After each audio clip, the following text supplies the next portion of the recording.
stand by me. Oh, darling, darling, stand by me. Oh, stand by me. Oh, darling, stand by me. Stand by me.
gentlemen, thank you for joining the official launch of the ASEAN Guideline on the implementation of the non-punishment principle for protection of victims of trafficking in persons. Before we begin, please kindly put your attention to the security briefing video from the ASEAN Secretariat.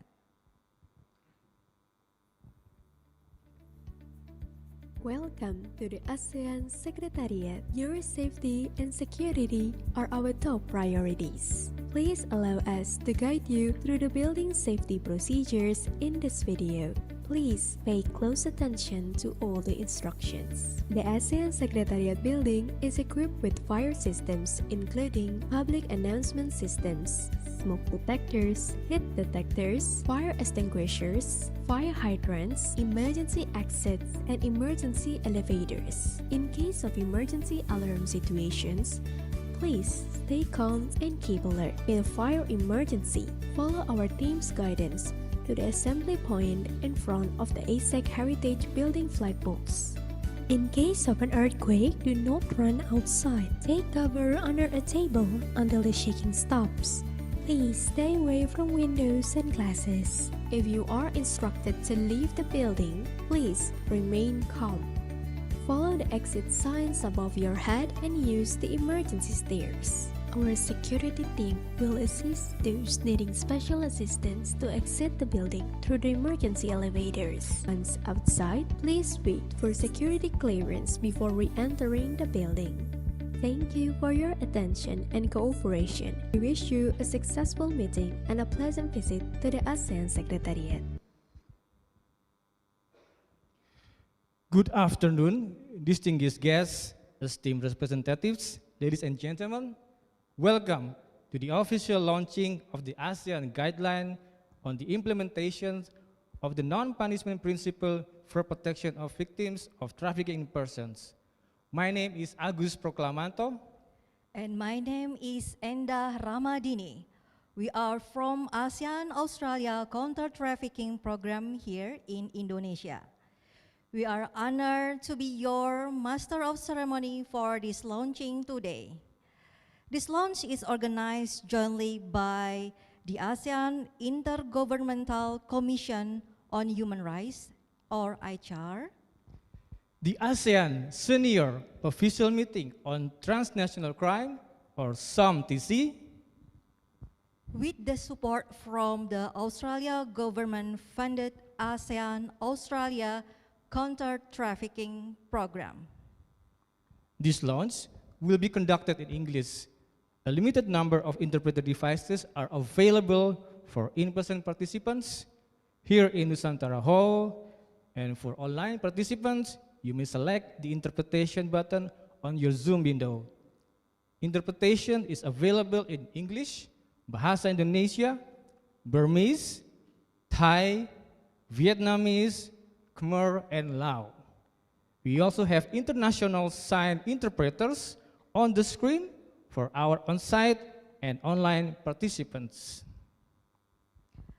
First and foremost, we extend our warmest welcome to all of our esteemed guests and excellencies.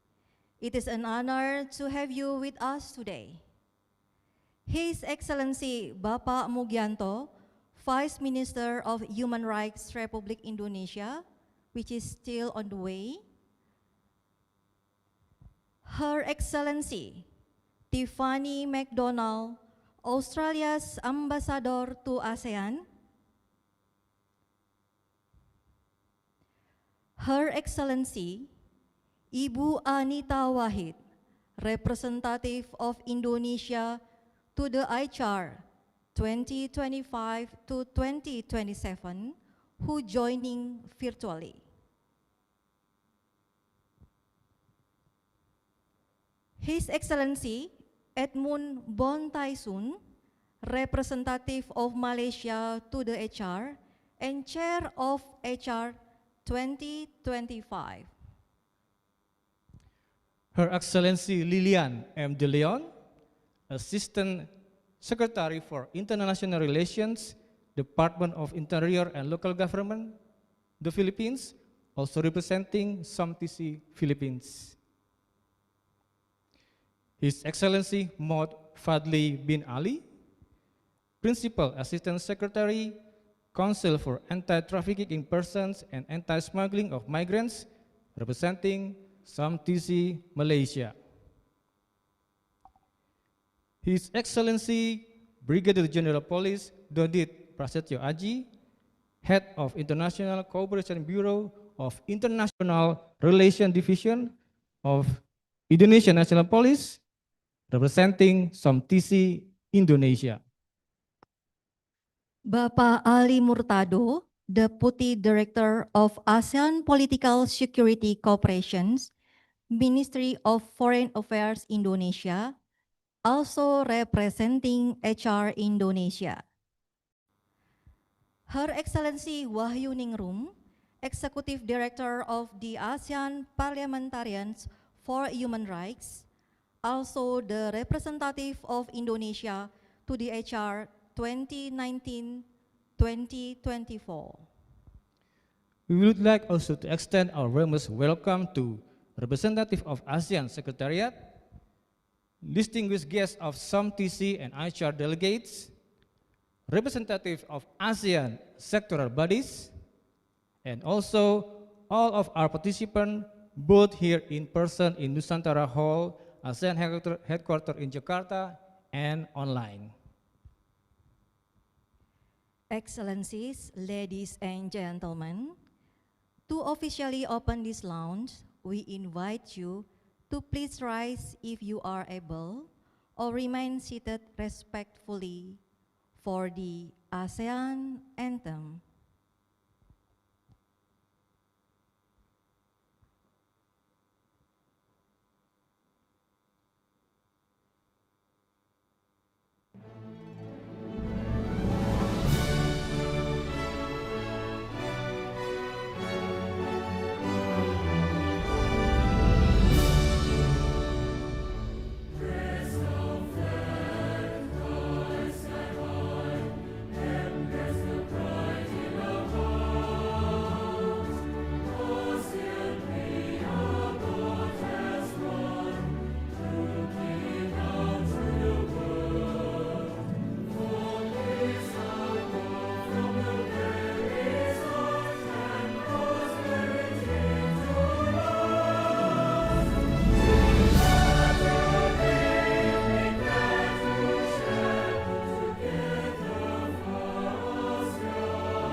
Thank you. Please have a seat. It is now our honor to invite our distinguished representative to deliver the remarks. For the first remarks, I would like to direct your attention to the screen as we will invite Her Excellency Ibu Anita Wahid, representative of Indonesia to the HR 2025-2027 for her opening remarks. Ibu Anita, the virtual floor is yours.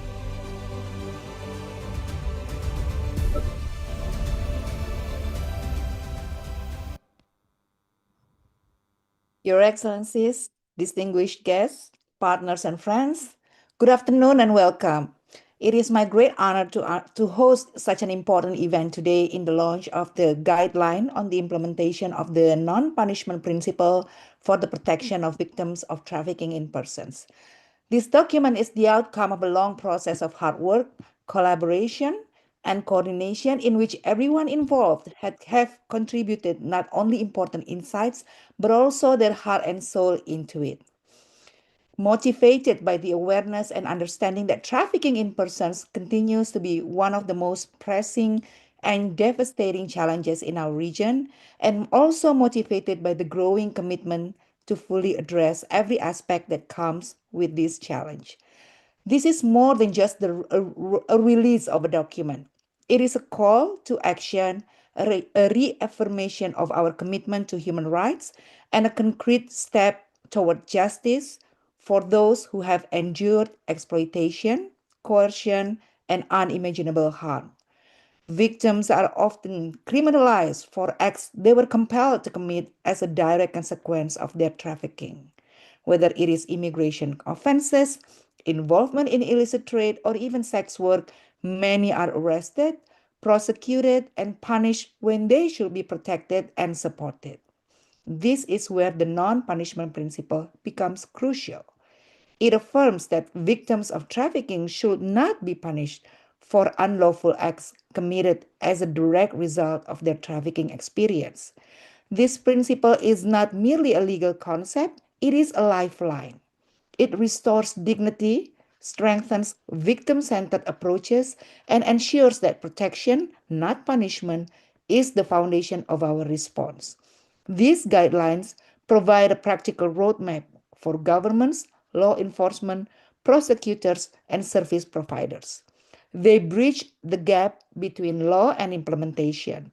They offer clarity on identifying victims, assessing the causal link between the offense and the trafficking, and ensuring that responses are trauma informed and aligned with international standards. The urgency of this work cannot be overstated.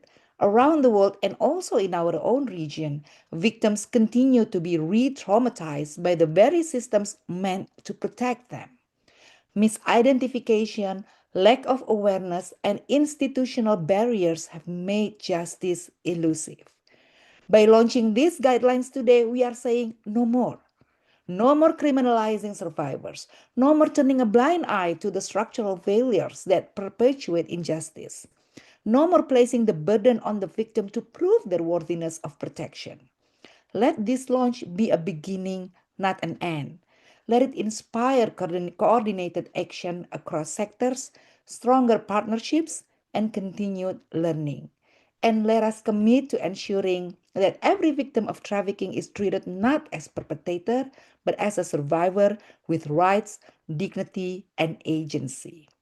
And before I end these remarks, I'd like to express my sincere gratitude and appreciation first to my predecessor, former representative of Indonesia to ICHAR, Ibu Yuyun Wahyuningrum, who have started this important journey. And then to SOMTC Philippines for the great collaboration throughout this process. Uh, and also to all ICHAR and SOMTC representatives who had contributed tirelessly into this guideline, the ASEAN sectoral bodies, experts, and civil society organizations who generously impart their expertise and experience working on this issue on the ground, and last but not least to the ASEAN Australia Counter Trafficking Program and also Dr. Maria McAdam for the tremendous support given to the production of this guideline. Thank you for your attention. Together, let us bring the non-punishment principle from paper to practice. Thank you.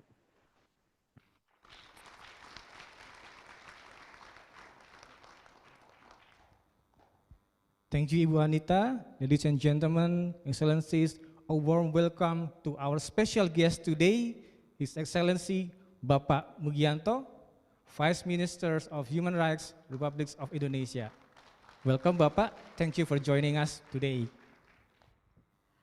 We will continue with the next welcome remarks.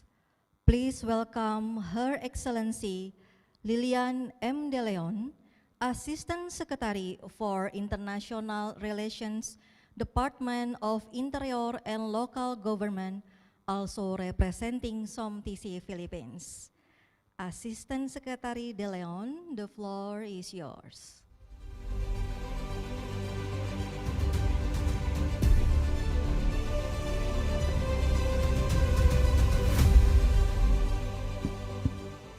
His Excellency Baba Mugianto, the Vice Minister, Ministry of Human Rights, Indonesia, His Excellency Edmund Bontai Sun, Malaysia Representative and Chair of ASEAN Intergovernmental Commission on Human Rights, Her Excellency Anita Wahid, Representative of Indonesia to the ASEAN Intergovernmental Commission on Human Rights, Her Excellency Yuyun Hua Yuningrum, Executive Director of the ASEAN Parliamentarians of Human Rights, Indonesia. Her Excellency Dato Astana Abdul Aziz, Deputy Secretary General of ASEAN Political Security Community. Her Excellency Tiffany MacDonald, our Australia's Ambassador to ASEAN. Chair of SOMTC Malaysia, His Excellency Dodied Prosetio Aji, SOMTC Indonesia. His Excellency Mod Fadli bin Ali, SOMTC Malaysia. And to the ASEAN Australia Counter-Trafficking ASEAN Act, Dr. Lucia Pietropoli, Team Leader ASEAN Act. Director Nurul Koiria, JEDC and Victim Response Director, and to your dedicated team.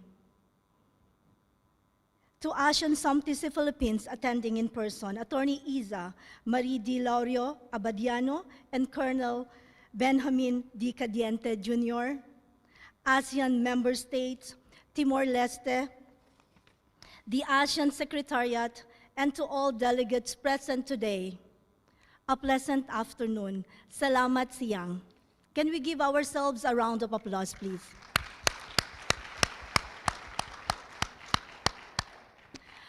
On behalf of the ASEAN SOMTC Philippines, as the voluntary lead shepherd on Trafficking in Persons or TIP thematic area, it is my distinct honor and privilege to welcome you to the official launch of the ASEAN Guidelines on the implementation of the non-punishment principle for the protection of victims of trafficking in persons, or TIP. This moment is more than ceremonial. It is historic.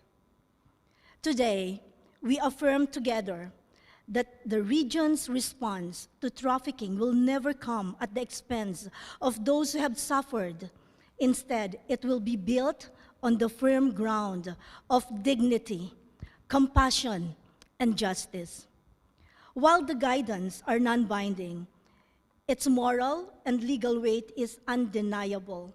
It is anchored in our commitments under the ASEAN Convention Against Trafficking in Persons, especially women and children, or ACTIP, and the Bohol TIP Work Plan 2.0.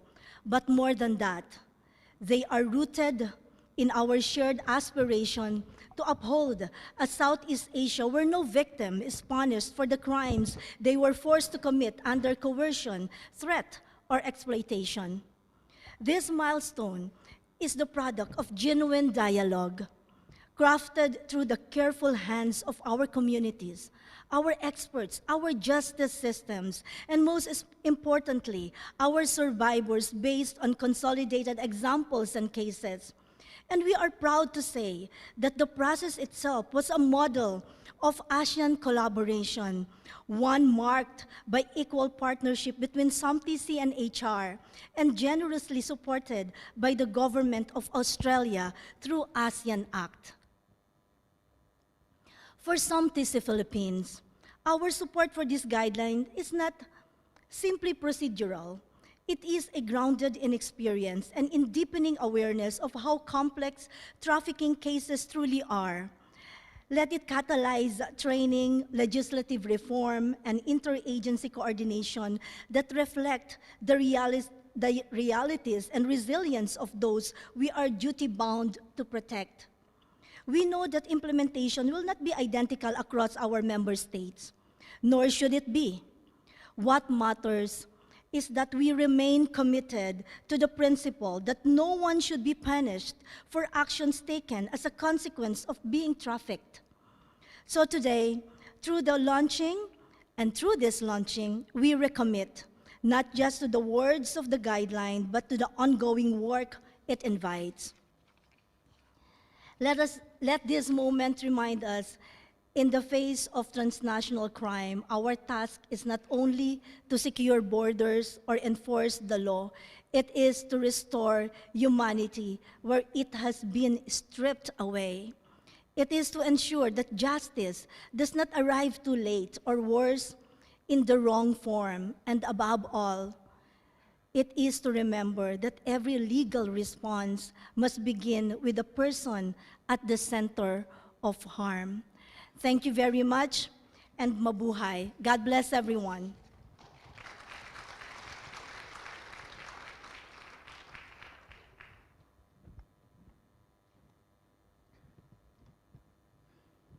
Thank you, Excellency, Assistant Secretary De Leon. Ladies and gentlemen, for the third remarks, I would like to invite to the stage Her Excellency Tiffany McDonald, Australia's Ambassador to ASEAN. Ambassador McDonald, the floor is yours.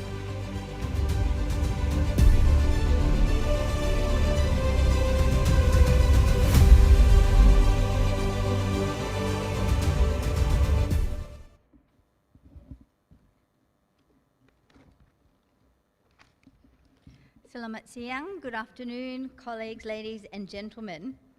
Please allow me to start by acknowledging His Excellency Mugianto, Vice Minister of Human Rights of the Republic of Indonesia, members of the ASEAN Committee of Permanent Representatives, ambassadors, welcome.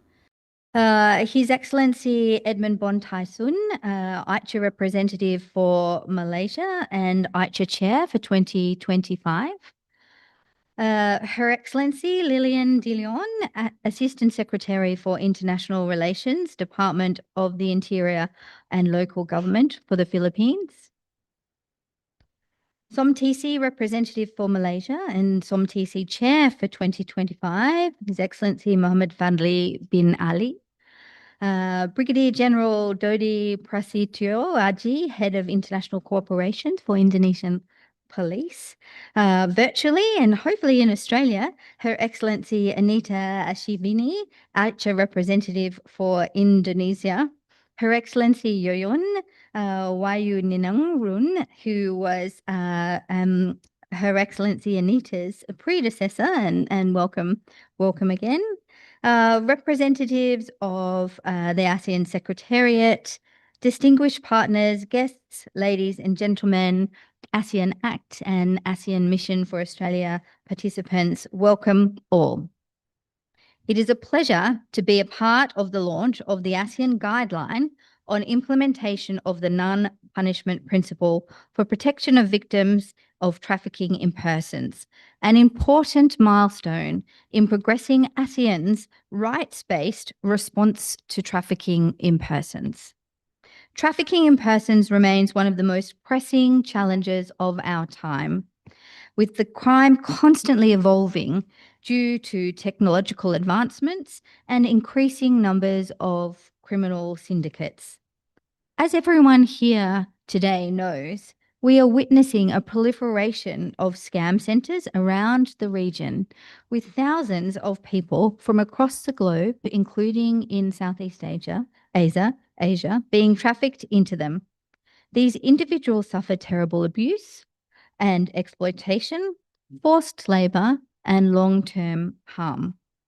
For more than 20 years, Australia has partnered with ASEAN and ASEAN member states to combat trafficking in persons, and we continue this collaboration through our ASEAN Australia Counter-Trafficking Program, which supports ASEAN and its member states to implement the ASEAN Convention Against Trafficking in Persons, especially women and children. The ACTIP, as it's known, as the region's legal instrument for combating trafficking, provides a strong foundation for applying the non-punishment principle in line with ASEAN member states' domestic laws. Today, ASEAN and all member states are taking important steps to better protect trafficking victims and improve how the justice system responds to this serious crime. The non-punishment principle is a crucial aspect of responding to trafficking in persons, ensuring that victims are not punished for crimes committed as a direct result of their trafficking. In 2021, the ASEAN Australia Counter-Trafficking Program commissioned the first regional study on the application of the non-punishment principle in law, policy and practice in the region. The study's findings and recommendations led to this fantastic AICHA and SOMTC collaboration, something I'm very impressed to have seen come into fruition to protect the victims' rights. And in 2024, we proudly supported AICHA and SOMTC to develop this guideline. We look forward to supporting ASEAN and its member states to implement the guideline to better protect victims and prosecute traffickers. My sincere appreciation to ASEAN member states and the ASEAN Secretariat and sectoral bodies for your strong leadership and to all who contributed to the guideline. I would also like to thank our partners from UN agencies and civil society organisations for your insights. We all play an important role together in the guidelines implementation, and I thank you for your time and your commitment to this very important cause. Thank you.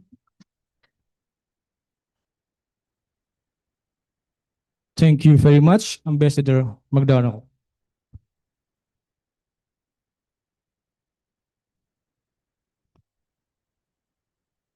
Ladies and gentlemen, we will now hear a keynote address from the Government of Indonesia.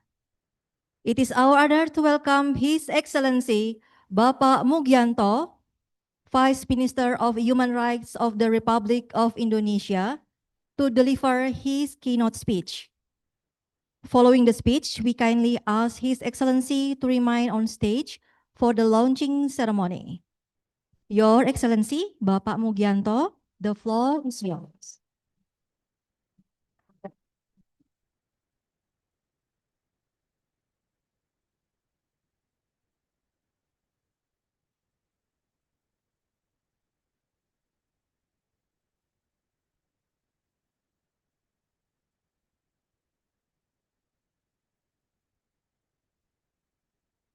Assalamualaikum warahmatullahi wabarakatuh. Shalom, Om Swastiastu, Namo Buddhaya, Salam Kebajikan.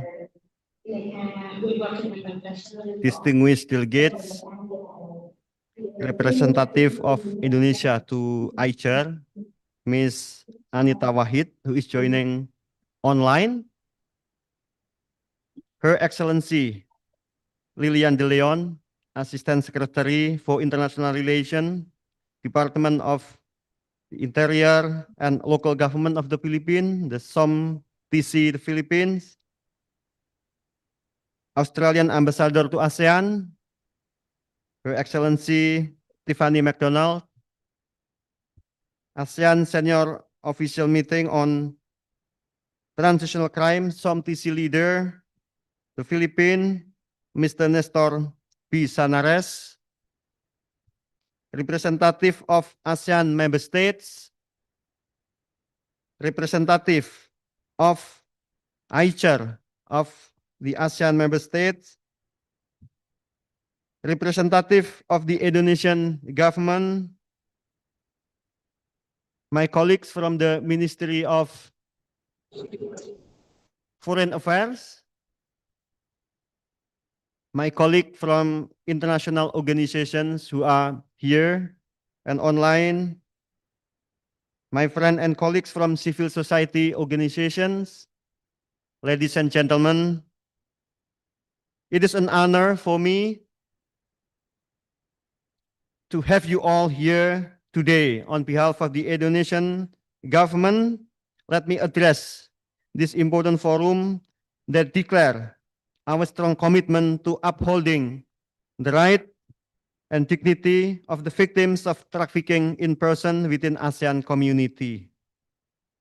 Today, I would like to highlight one of the most critical elements of our collective human rights-based approach to the victim, the implementation of the non-punishment principle as an essential safeguard in ensuring the victims of trafficking are not further victimized by the legal and administrative systems. Distinguished participants, in Article 14 of the ASEAN Convention Against Trafficking in Person, especially women and children, clearly states that each party shall consider, in accordance with the basic principle of its legal system, not holding victims of trafficking in persons criminally or administratively liable for unlawful act committed as a direct consequence of being trafficked. This provision is further reinforced in the ASEAN Plan of Action Against Trafficking in Persons, which encourage member states to ensure the non-punishment of trafficked persons for acts they commit as a consequence of being trafficked and promote access to justice and remedies for the victims. The government of the Republic of Indonesia fully aligns with this commitment and has integrated the non-punishment principle into our domestic legal and policy framework. We see this not only as a legal requirement, but as a human right fulfillment and a diplomatic priority within the ASEAN community. Indonesia strongly support ASEAN's coordinated response to the TIP through platforms such as SOMTC Working Group on TIP, the Bali Process, and the ASEAN Commission on the Promotion and Protection of the Rights of Women and Children. Indonesia also supports the efforts to develop ASEAN guidelines on non-punishment of victims, which will provide a framework for regional arrangement to mitigate legal inconsistencies and promote shared enforcement standard. Excellencies and distinguished participants, on this occasion, the government of the Republic of Indonesia, through the Ministry of Human Rights, express its commitment to formulating, determining, implementing the policies in the area of human rights instrument, human rights strengthening, human rights services, and human rights compliances as a manifestation of the respect, protection, advancement, enforcement, and the fulfillment of human rights in Indonesia. The Ministry of Human Rights, as a new established ministry in the Merah Putih Cabinet of President Prabowo Subianto, is strongly committed to collaborate with other member states in ensuring that no person is punished and deprived of their dignity. The non-punishment principle is not merely technical guidelines, it is a symbol of region's collective commitment to human rights and the spirit of restorative justice as well. Today, we are standing here together for the launching of ASEAN guidelines on the implementation of the non-punishment principle for the protection of victims of trafficking in persons. Indonesia again reaffirmed its full support for ASEAN collective efforts to protect victims of trafficking in person and calls on all member states to utilize these guidelines in practice. Let us move forward with shared purpose to build an ASEAN region where victims are not criminalized for crimes of trafficking in person.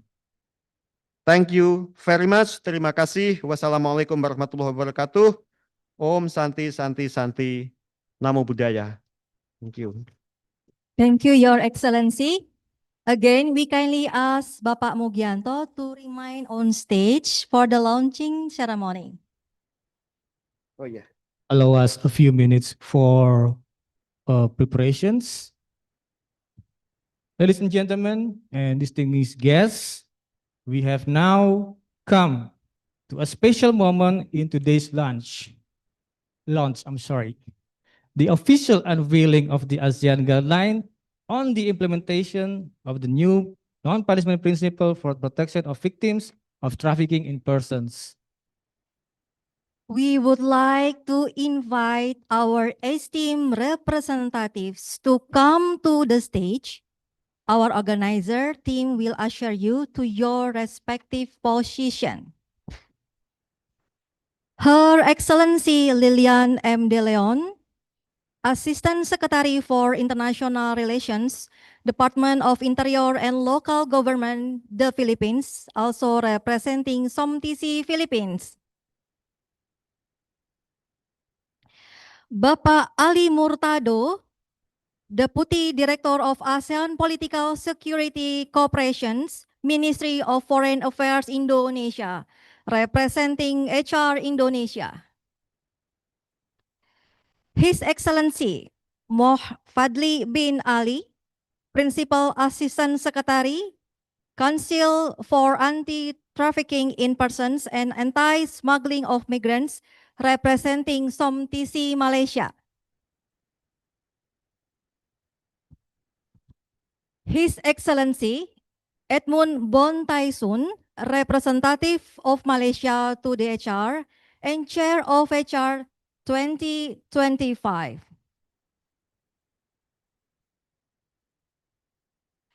Her Excellency Tiffany McDonald, Australia's Ambassador to ASEAN.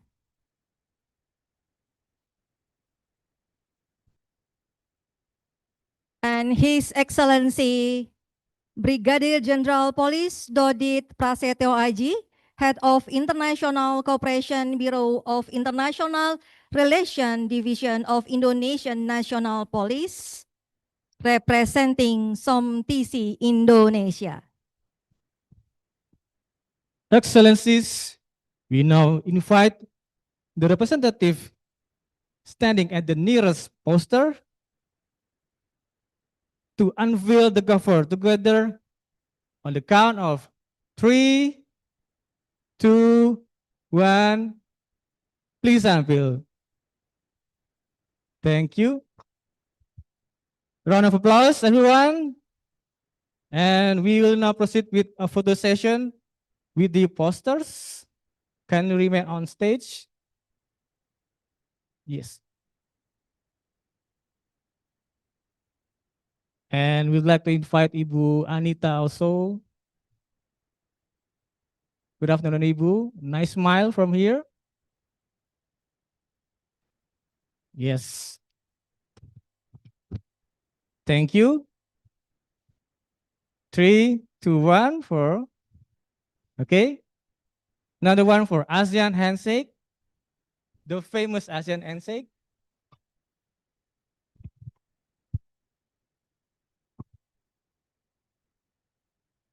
Thank you. Ladies and gentlemen, the cover has now been unveiled, and then you can access the guideline by scanning the QR code available on the desk and on the screen, and also on the chat box. The guideline will be published on ASEAN and HR official website in due course. For our online participants, our team will share the link in the chat box. Excellencies, we will continue with the handover ceremony. For the first handover, we would like to invite Her Excellency Lilian M. De Leon, representing SOMTC Philippines. We also like to invite Excellency Moh Fadli bin Ali, representing SOMTC Malaysia, also the chair of SOMTC, together to hand over an official copy of the guideline to His Excellency Bapak Mugianto, Vice Minister of Human Rights, Republic of Indonesia, as a symbol of their commitment to implement the guideline.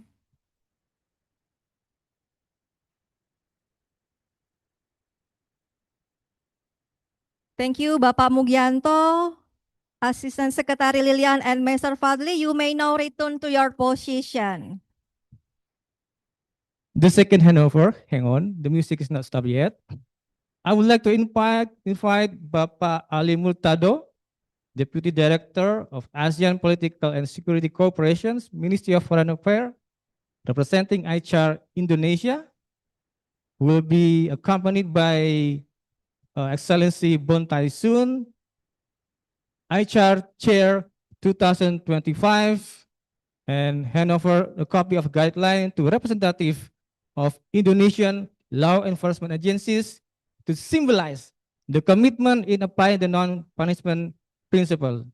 I would like to invite Excellency Brigadier General Police Dodit Prasetyo Aji, Head of International Cooperation Bureau of International Relations Division representing Indonesian National Police.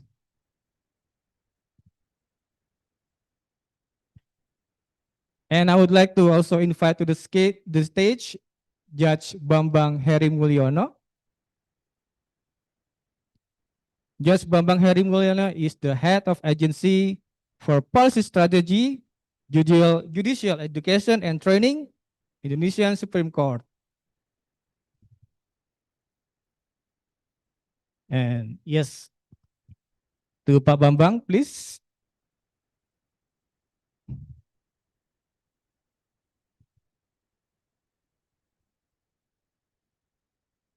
A photo shoot, please.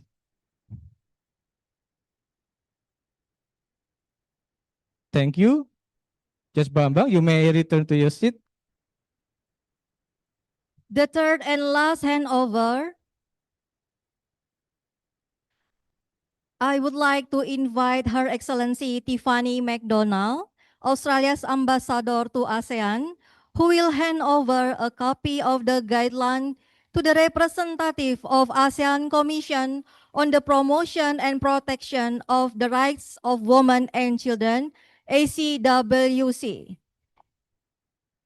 Ibu Sri Danti Anwar, Indonesia's representative to the ACWC for Women Rights, and Ibu Yanti Kusumawardani, Indonesia representative to the ACWC for Children Rights.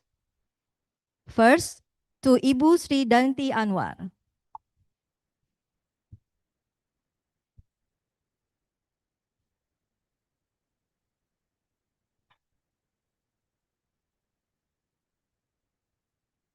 And to Ibu Yanti Kusumawardani. This symbolizes the partnership across sector and among ASEAN partners in supporting the implementation of the guideline.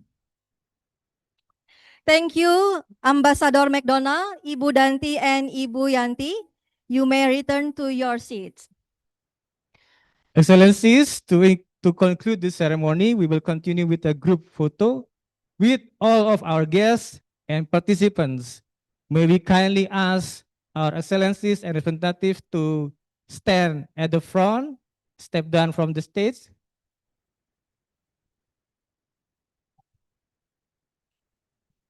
Our team will arrange the line. And we will also invite all participants here to stand and join our VIPs for the group photo. Our team will assist in guiding you while our photographer team captures the moment from the stage. To our online participant, please also turn your cameras. Our team will screenshot so you can be part of the photo as well. Allow me to provide countings. 3, 2, 1. Okay. Another shot. Please wave your hands. Everyone in the back so we can see you.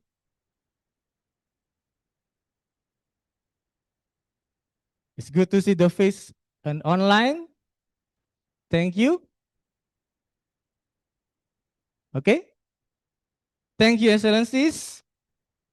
You may be back to your seat.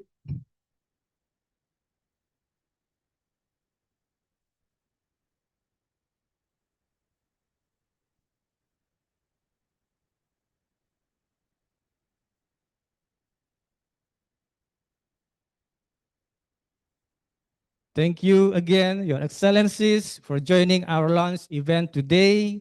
Another round of applause, everyone, for our Excellencies today.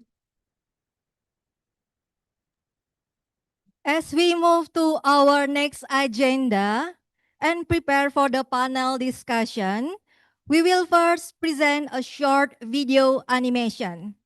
This video highlights the key messages and the importance of the ASEAN guideline on the implementation of the non-punishment principle for the protection of victims of trafficking in persons.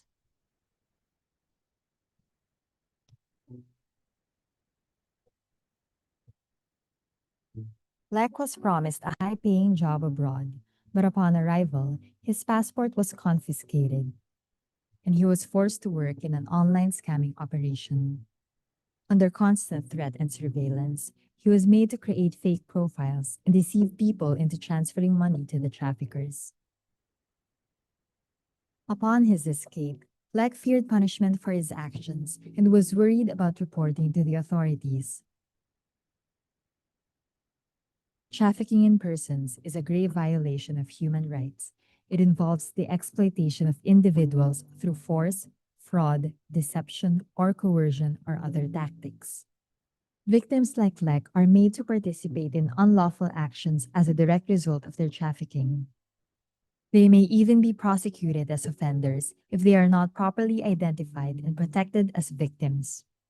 We must ensure that our responses to trafficking do not violate the rights of the persons affected. It is our responsibility to protect people who have been trafficked, not to punish them. The non-punishment principle invites states to consider not holding victims liable for unlawful acts committed by them if such acts are a direct result of their trafficking. Allowing trafficked victims to seek justice and support without fear is crucial to 1. Increase access to justice. 2. Encourage reporting. 3. Provide victims with protection and support. 4. Prevent further trauma and re-victimization. 5. Improve evidence to prosecute traffickers. Implementing the non-punishment principle involves several key steps, including 1. Strengthening legislation to support criminal justice practitioners to apply the principle in practice. This may include amending laws to explicitly include non-punishment provisions. 2. Training frontline officials, such as police, immigration officers, and labor inspectors, to identify potential victims and apply the non-punishment principle. This includes recognizing signs of trafficking and referring victims to appropriate support services. 3. Ensuring that prosecutors and judges understand the opportunities they have to apply the non-punishment principle throughout the criminal justice system. Where victims of trafficking are treated as offenders, courts should prioritize restorative justice approaches, focusing on rehabilitation rather than punishment. ASEAN is committed to human rights-based and victim-centered responses to combat trafficking, as well as to bringing traffickers, not their victims, to justice. There are a number of tools in the ASEAN region to support practitioners to protect victims from punishment for the offenses relating to trafficking. The legally binding ASEAN Convention Against Trafficking in Persons, especially women and children, invites its member states to consider not punishing victims for illegal actions they commit as a result of being trafficked. There are, of course, cases where victims of trafficking should be held to account for their illegal activities in cases where these crimes are not linked to their trafficking. The ASEAN Guideline on the Implementation of the Non-Punishment Principle for Protection of Victims of Trafficking in Persons provides practical steps for member states through 15 guidelines in applying the principle in developing legislation, identifying victims, administration of justice, sentencing, and monitoring and reporting on the application of the principle. ASEAN member states must work together to ensure consistent application of the non-punishment principle and ensure it is integrated into national law, policy, and practice. This cooperation includes sharing good practices, harmonizing legal frameworks, and supporting each other in protecting victims. No matter who they are or where they are from, we protect their rights, uphold their dignity, and strengthen our efforts to bring traffickers to justice.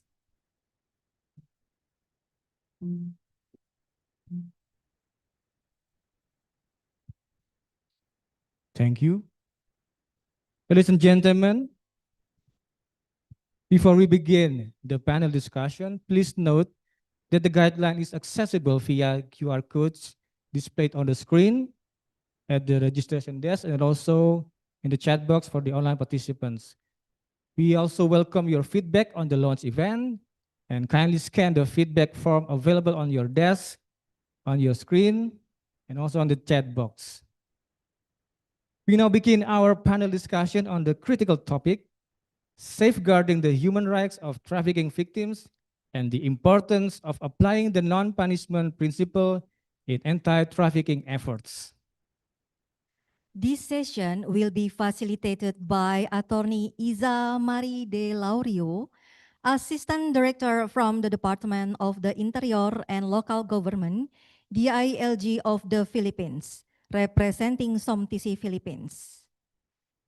Attorney Iza Mari Laurio is an Assistant Director from the Department of the Interior and Local Government, DILG, of the Philippines, where she leads national efforts to strengthen barangay or community governance and operations. She represents ASEAN SOMTC Philippines and, under the DLG, supervises the Bureau's work on the local committee on anti-trafficking and violence against women and children, LCAT VAWC, and training modules on anti-trafficking in persons ordinance. She represents SOMTC Philippines in various engagements, such as the Bali process and other international engagements on anti-trafficking in persons. She earned her degree in legal management at the Pontifical and Royal University of Santo Tomas and her Juris Doctor from Arellano University. Ladies and gentlemen, we also welcome questions. We kindly invite those on site to use the standing microphones provided. And also online participants might submit questions via the chat box, and our organizing team will do their best to relay your question to the panel. We apologize if not all questions can be addressed. I now hand the floors to Atizia to lead discussions. Round of applause, everyone, for Atizia and our panels today.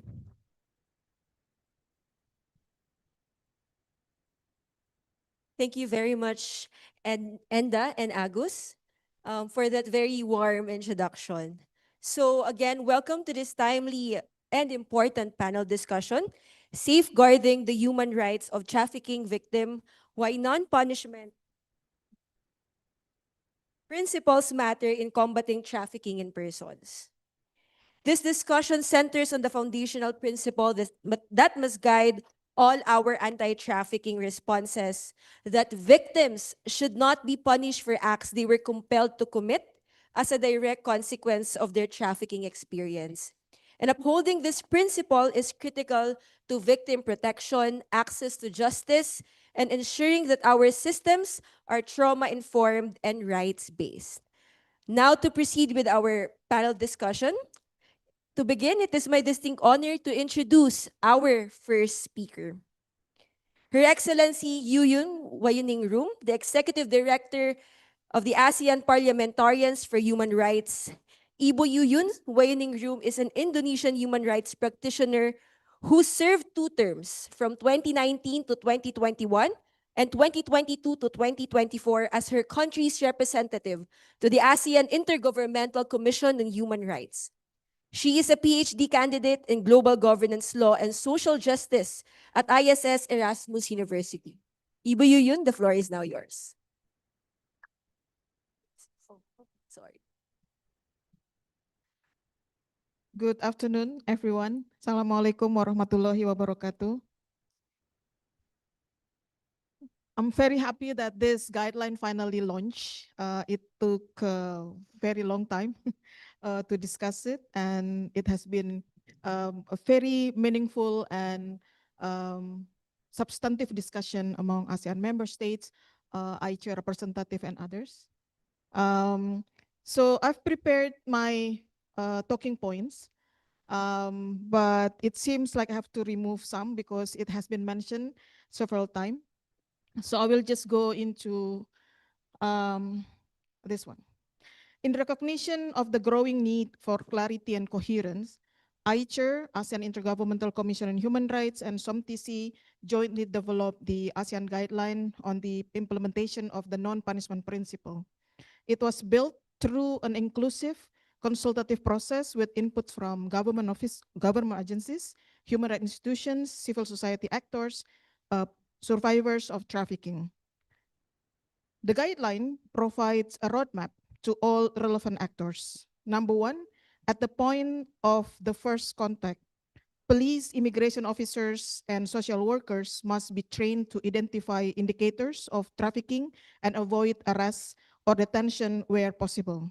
Second, during investigation and prosecution, prosecutors should assess whether the accused is a victim and aptly the principal early diverting them from criminal liability.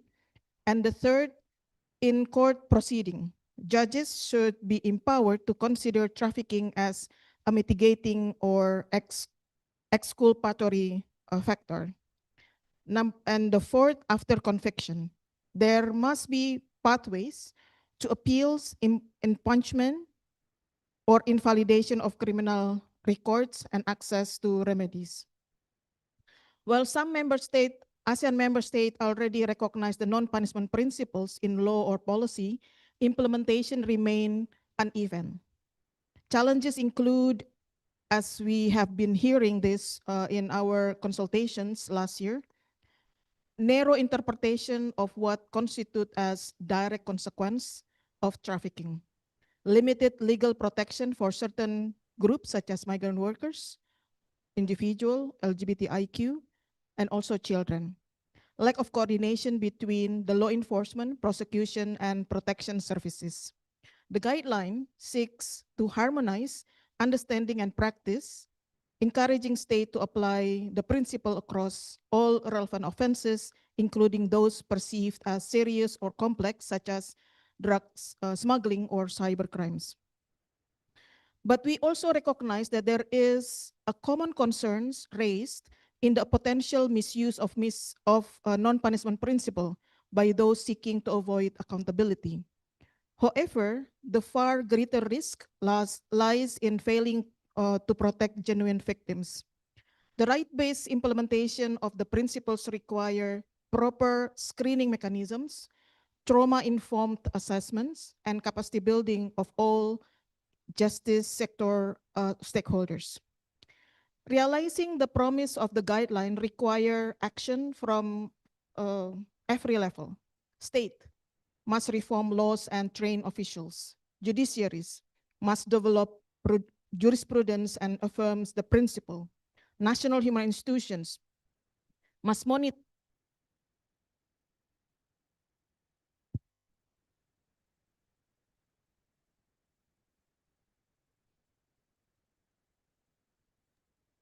civil society must continue to advocate, raise awareness, and provide support services, and ASEAN bodies, especially ICHR and SOMTC, must continue facilitating knowledge exchange, cross-border cooperation, and harmonization.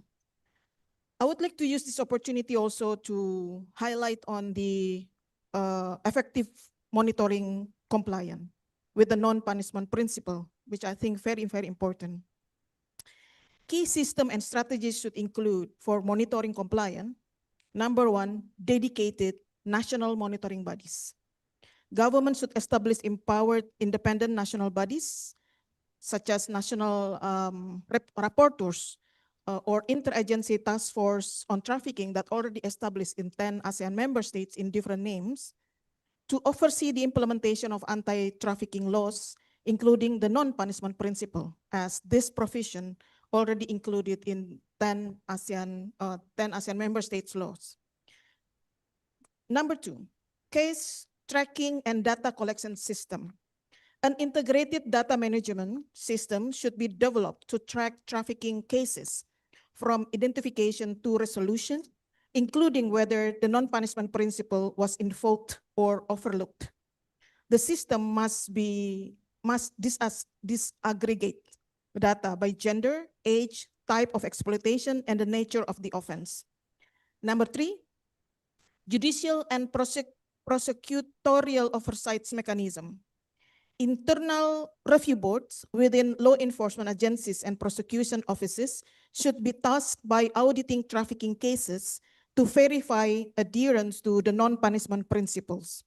This review can be supported by regular inspections, legal audits, and anonymous case reviews to identify gaps and abuse of discretion.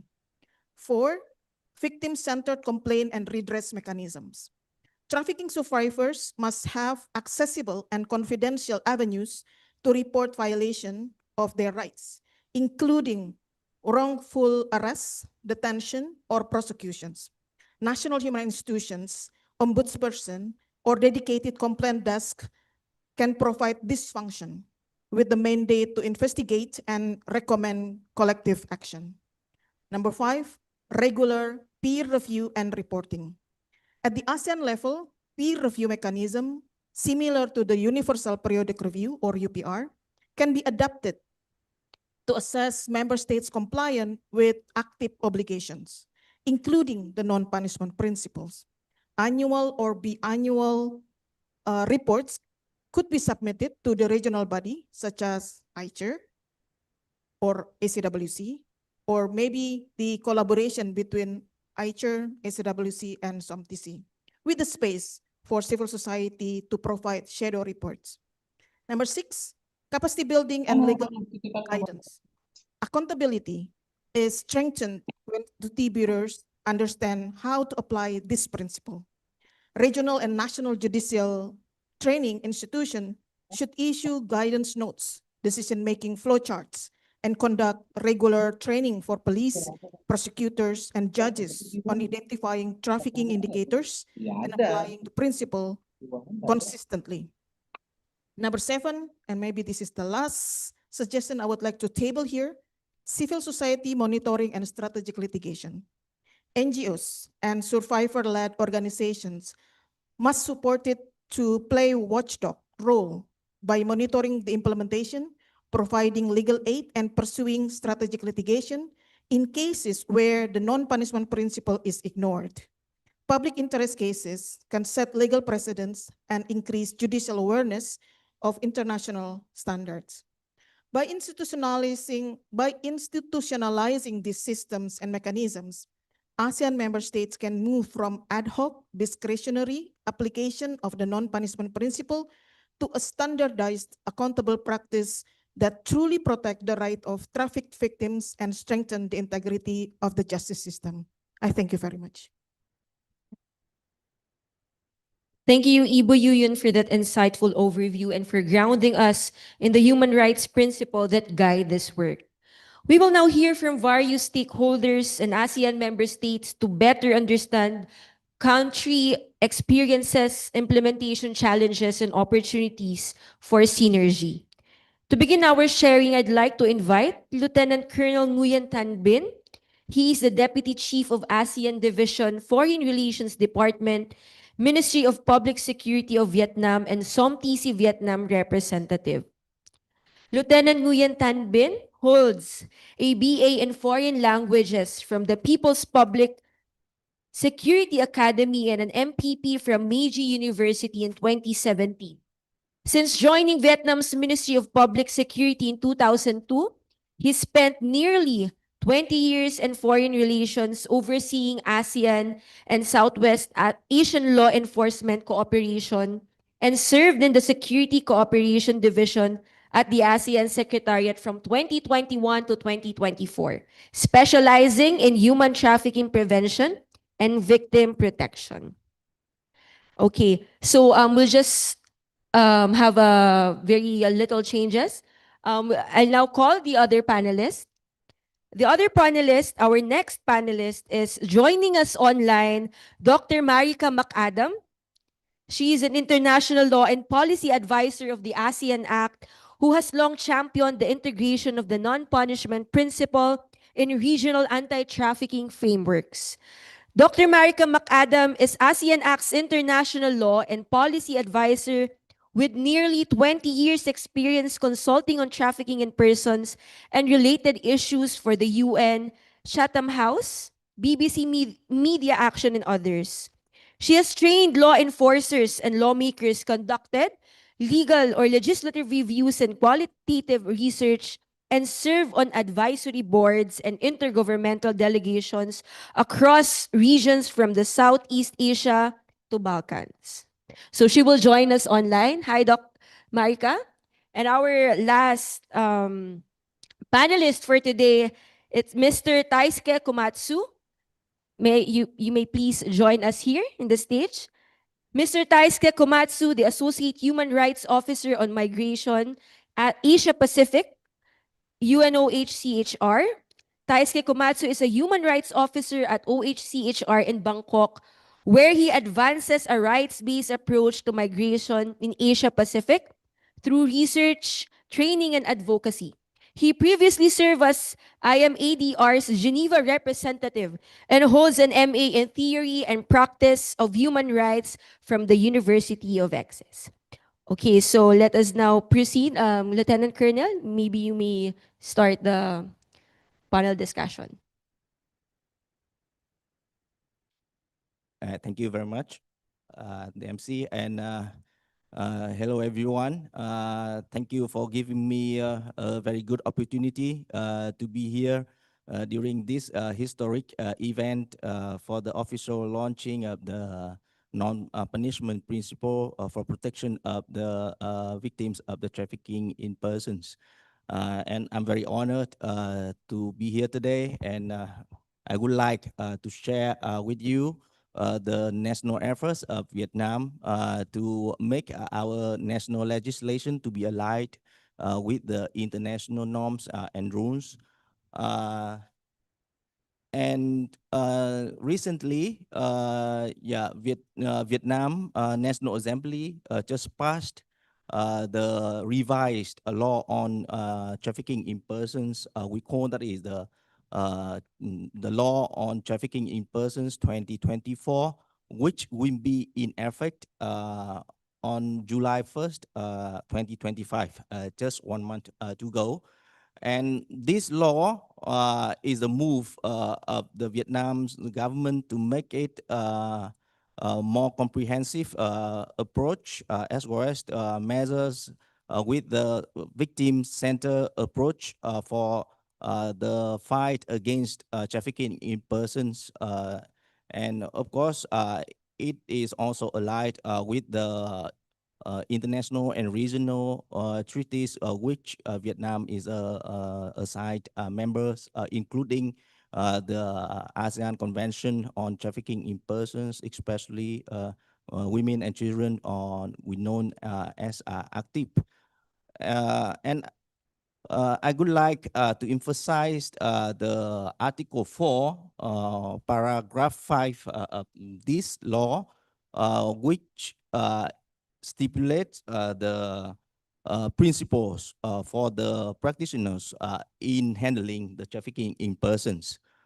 So this one is stipulated that depending on the specific circumstances and in accordance with the relevant laws, victims who commit violations of the law as a direct consequence of trafficking in persons may not subject to administrative penalties or criminal prosecution for such violations.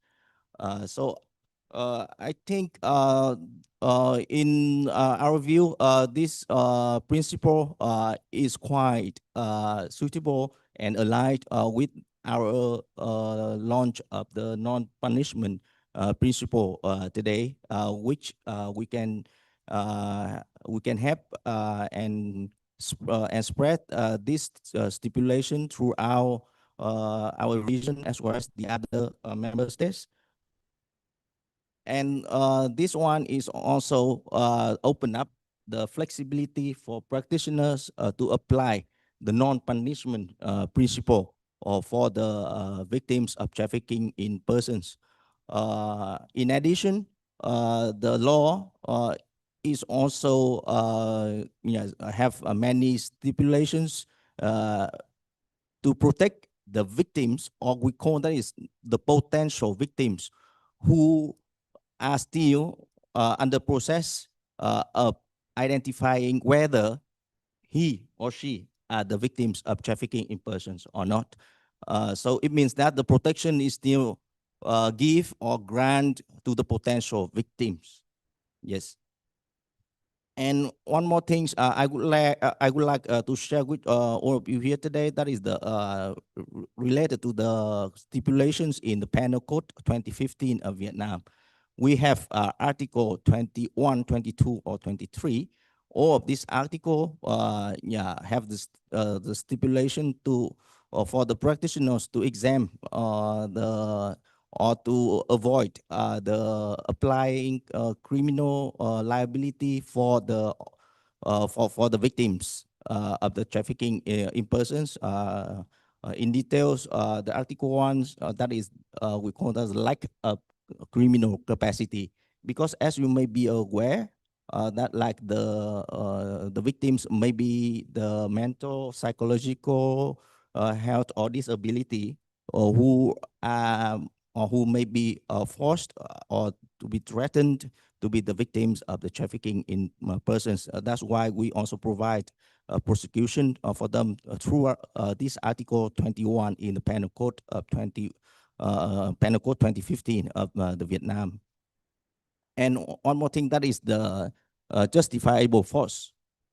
We stipulated this article to make sure that the victims, if they need to do something to protect themselves, himself, herself, or their teammates against the traffickers or offenders, is also be exempted from the criminal liability. Yes. And of course, another one, that is for the urgent circumstances. We also have stipulations in the Penal Code to protect the victims of the trafficking in person through these stipulations. And I believe that all of these stipulation and the Penal Code 2015 of Vietnam can be accessible online. So if you would like to get more specific information or stipulation on these issues, you can get access it through online. And one more thing, I would like to share with you the statistics from our, we call that a peaceful house, where that is the shelter for the victims of trafficking in persons. And all of the victims shelter in the peaceful house here, no one will be punished or get penalties for their unlawful acts of entry or exit, or I mean immigration regulations. I do hope that those stipulations and those practice can be a good reference for all of our participants here, as well as the other member states to refer. And but I believe the regional approach for the non-punishment principle is very meaningful at this juncture, because it reflects our strong testament that human rights and victims of related to victims of trafficking in persons are always protected by the relevant authorities, as well as the ASEAN member states. And thank you.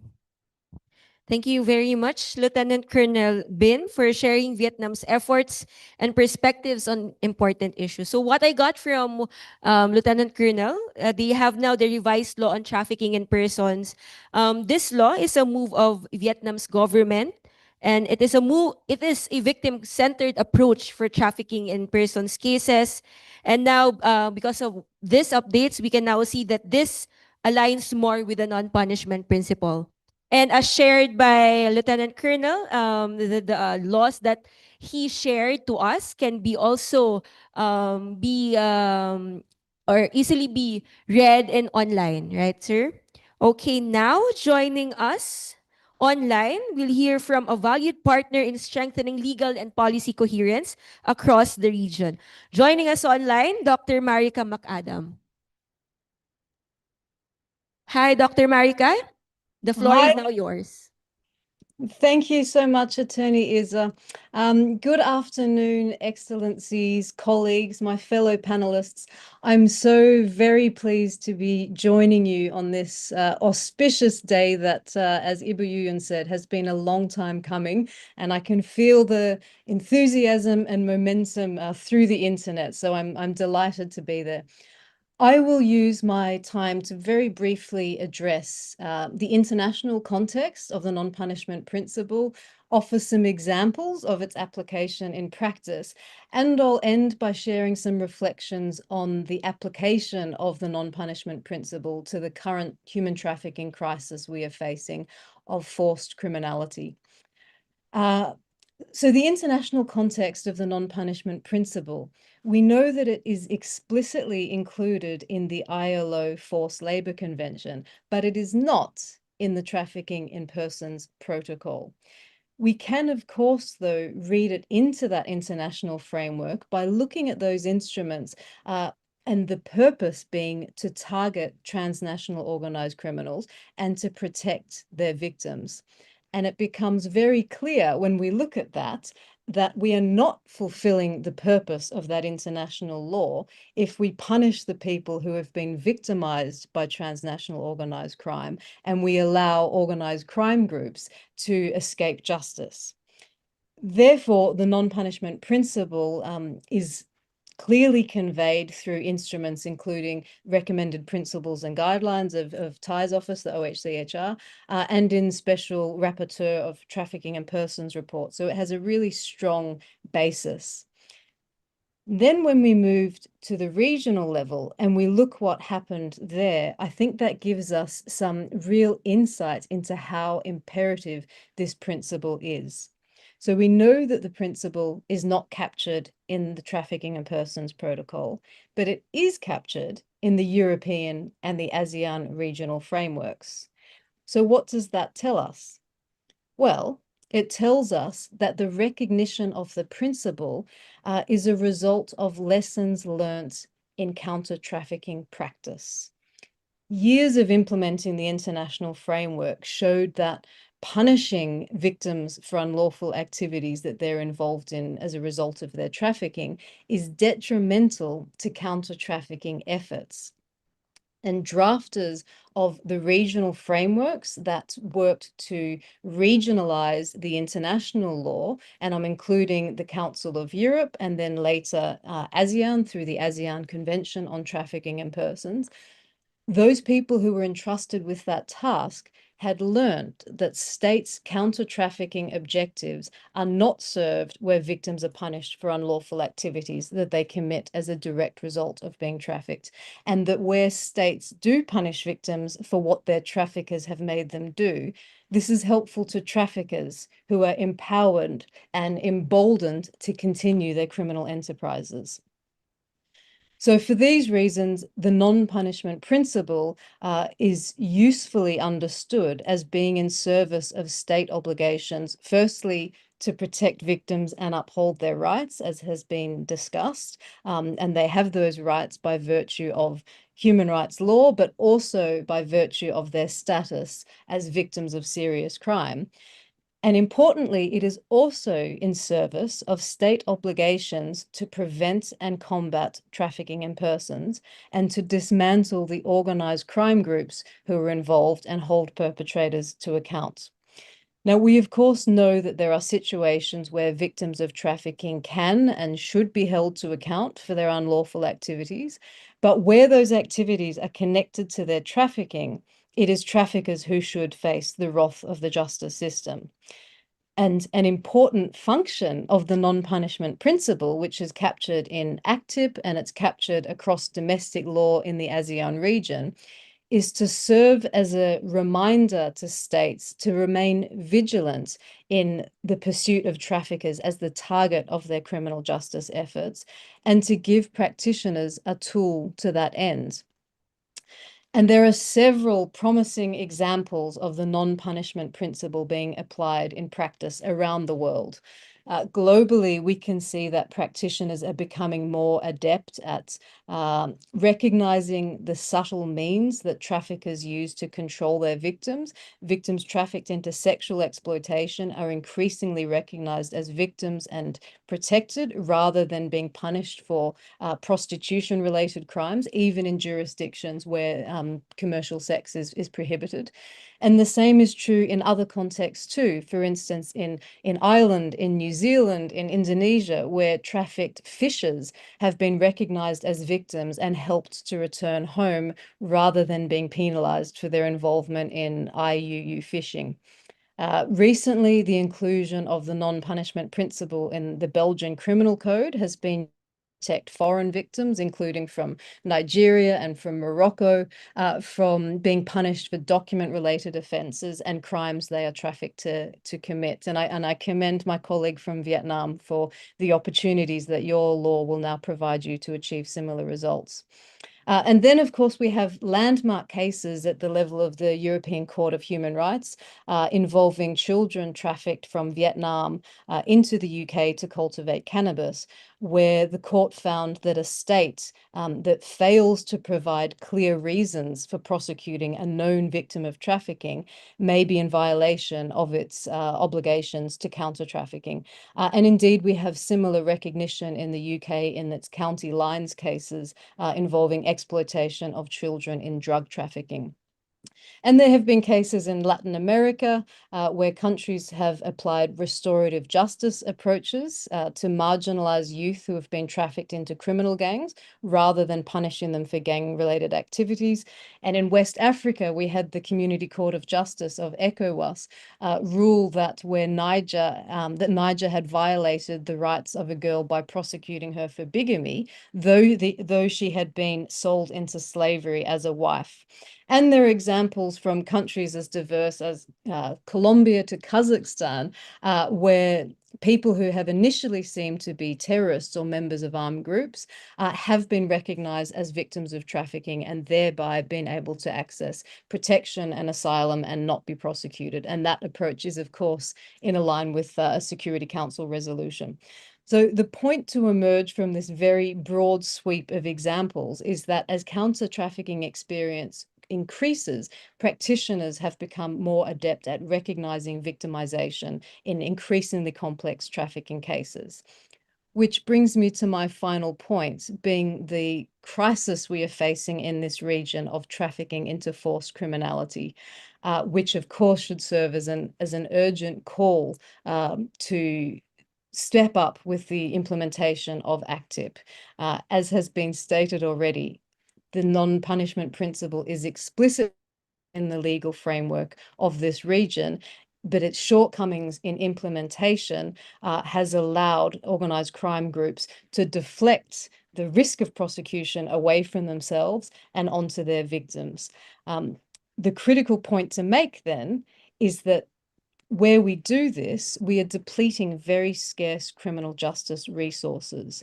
Where victims are not effectively protected, they cannot serve as witnesses to the crimes we are trying to combat.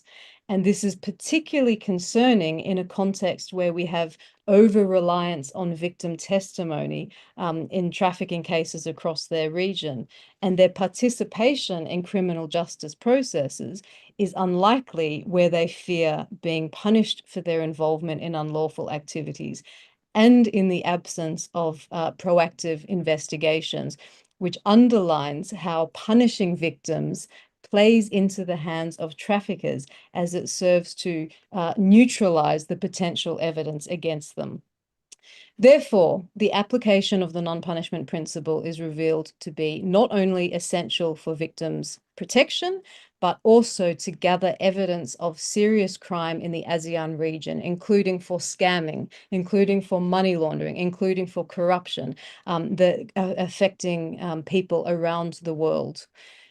So long as victims of trafficking who are trafficked to scam people continue to be punished for through deportation and through detention, or by being penalized for immigration crimes, or prosecuted for scamming, and so long as their traffickers continue to enjoy impunity, human trafficking will continue to evolve in ways that further fuel and entrench transnational organized crime, with negative impacts not only for victims, but on communities, on security, on governance, and not only in the ASEAN region, but also far beyond, where we are missing opportunities to prosecute those people whose incarceration would actually serve to disrupt this organized crime. So in the midst of this test of ASEAN's capacity and its resolve, the non-punishment principle emerges as an important tool against traffickers that the world is, of course, looking to the region to deploy in preventing transnational organized crime. In short, the non-punishment principle is critical to the punishment of traffickers. I will end on that note, and just to say I'm so glad to have supported the development of these guidelines, and I'm grateful to everyone who contributed. It was a wonderful process, as Ibu Yuyan said, and I'm very much looking forward to supporting the implementation and use of these guidelines in practice. Thank you, Attorney Izzy. Back to you. Thank you, Dr. Marika, for your sharp legal insights and practical guidance on the operationalization of this principle. Now let us go to our final speaker for this day's panel, our speaker from the United Nations Office of the High Commissioner for Human Rights, Mr. Taisuke Komatsu. Sir, the floor is now yours. Thank you very much. Good afternoon, everyone. Before I begin my presentation, I'd like to congratulate everyone involved with the launch of this ASEAN guidelines on the implementation of non-punishment principle. I would also like to acknowledge and thank the ICHA and the SOMTC, as well as ASEAN Act, for their leadership and hard work throughout the process. And lastly, I'd like to thank the organizers for inviting OHHR to be part of this launch. So I would like to begin my intervention by highlighting or start with a fundamental principle that everyone has all human rights without discrimination. And as such, victims of trafficking are also entitled to equal protection of human rights, regardless of their nationality, migration status, gender, disability, color, and so on.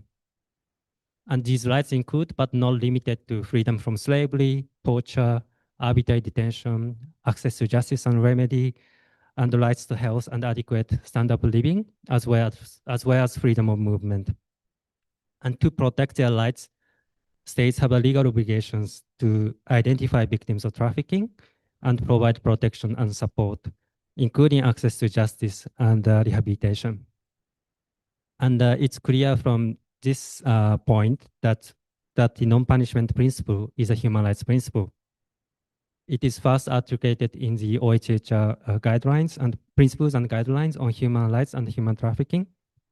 And under the guidance of international human rights law, it is also clear that it's being established that non-punishment principle should be applied broadly. It includes the protection from immigration law offenses, the labor law violations, and the absence of regular documentation, as well as for their involvement in unlawful activities, which is a consequence of the situation of trafficking, as explained by previous speakers. But I would also like to stress that the victims of trafficking are victims of human rights violations. And victims of human rights violations have a right to be treated with humanity and respect for their dignity. And that measures should be taken to ensure their well-being and the prevention of re-victimization. And all victims have human rights. All victims of human rights violations have the right to access to justice and remedy. This right is recognized by the ASEAN Declaration, Human Rights Declaration, as well as international human rights instruments that have been ratified by states in Southeast Asia, including the Convention on the Rights of the Child.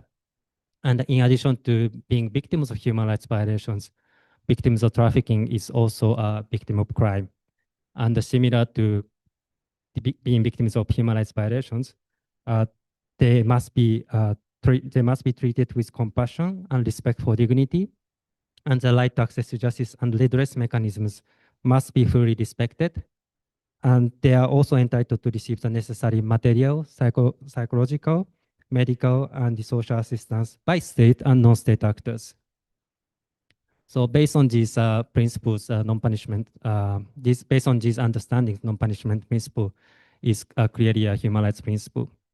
And however, all of us here also recognize the current challenges faced by the region, but also in around the world. And this is why this launch of the guidelines is really important and also very relevant. We hear reports that suggest many victims of trafficking are still identified as criminals or immigration law offenders in the region. And instead of being protected and given access to rehabilitation remedy they need, they are subjected to criminal prosecution or immigration penalties. We have repeatedly heard, as mentioned by Marika, that traffickers use a threat of such punishment to threaten victims and further exploit them and prevent their escape. And the lack of comprehensive data on victims of trafficking due to the limited application of non-punishment principle hampers accurate understanding of the situation of trafficking, which is crucial to design effective interventions. And also the solution that is most often available to victims of trafficking is to return to their home countries. And although many of them indeed want to return home as soon as possible, perhaps pre-removal risk assessments conducted in some countries of the region may not fully consider the risk of re-trafficking or retributions by traffickers. And finally, the inadequate civic space and the media freedom in some countries in the region hamper counter-trafficking efforts as touched upon by Ibu. The human rights defenders and the civil society organizations have been playing a crucial roles in the protection of victims, including supporting rescue operations and documenting human rights violations and abuse. Journalists and the media outlets have been often the first to raise an alarm on the phenomenon and also working as vital source of information on the complex issue of trafficking. So despite their vital role in countering trafficking, there have been instances of reprisals and intimidation against them, which have serious implications with human rights protection. And we see that these challenges signify that in order to effectively implement the non-punishment principle throughout the whole counter-trafficking architecture, we need a human rights-based approach to counter-trafficking as well as migration governance more broadly. And indeed, the Global Compact for Safe, Orderly, and Regular Migrations, which is the first intergovernment agreement to govern all dimensions of international migration, is based on international human rights law, and states also made commitments to the implementation of non-punishment principle in its Objective 10.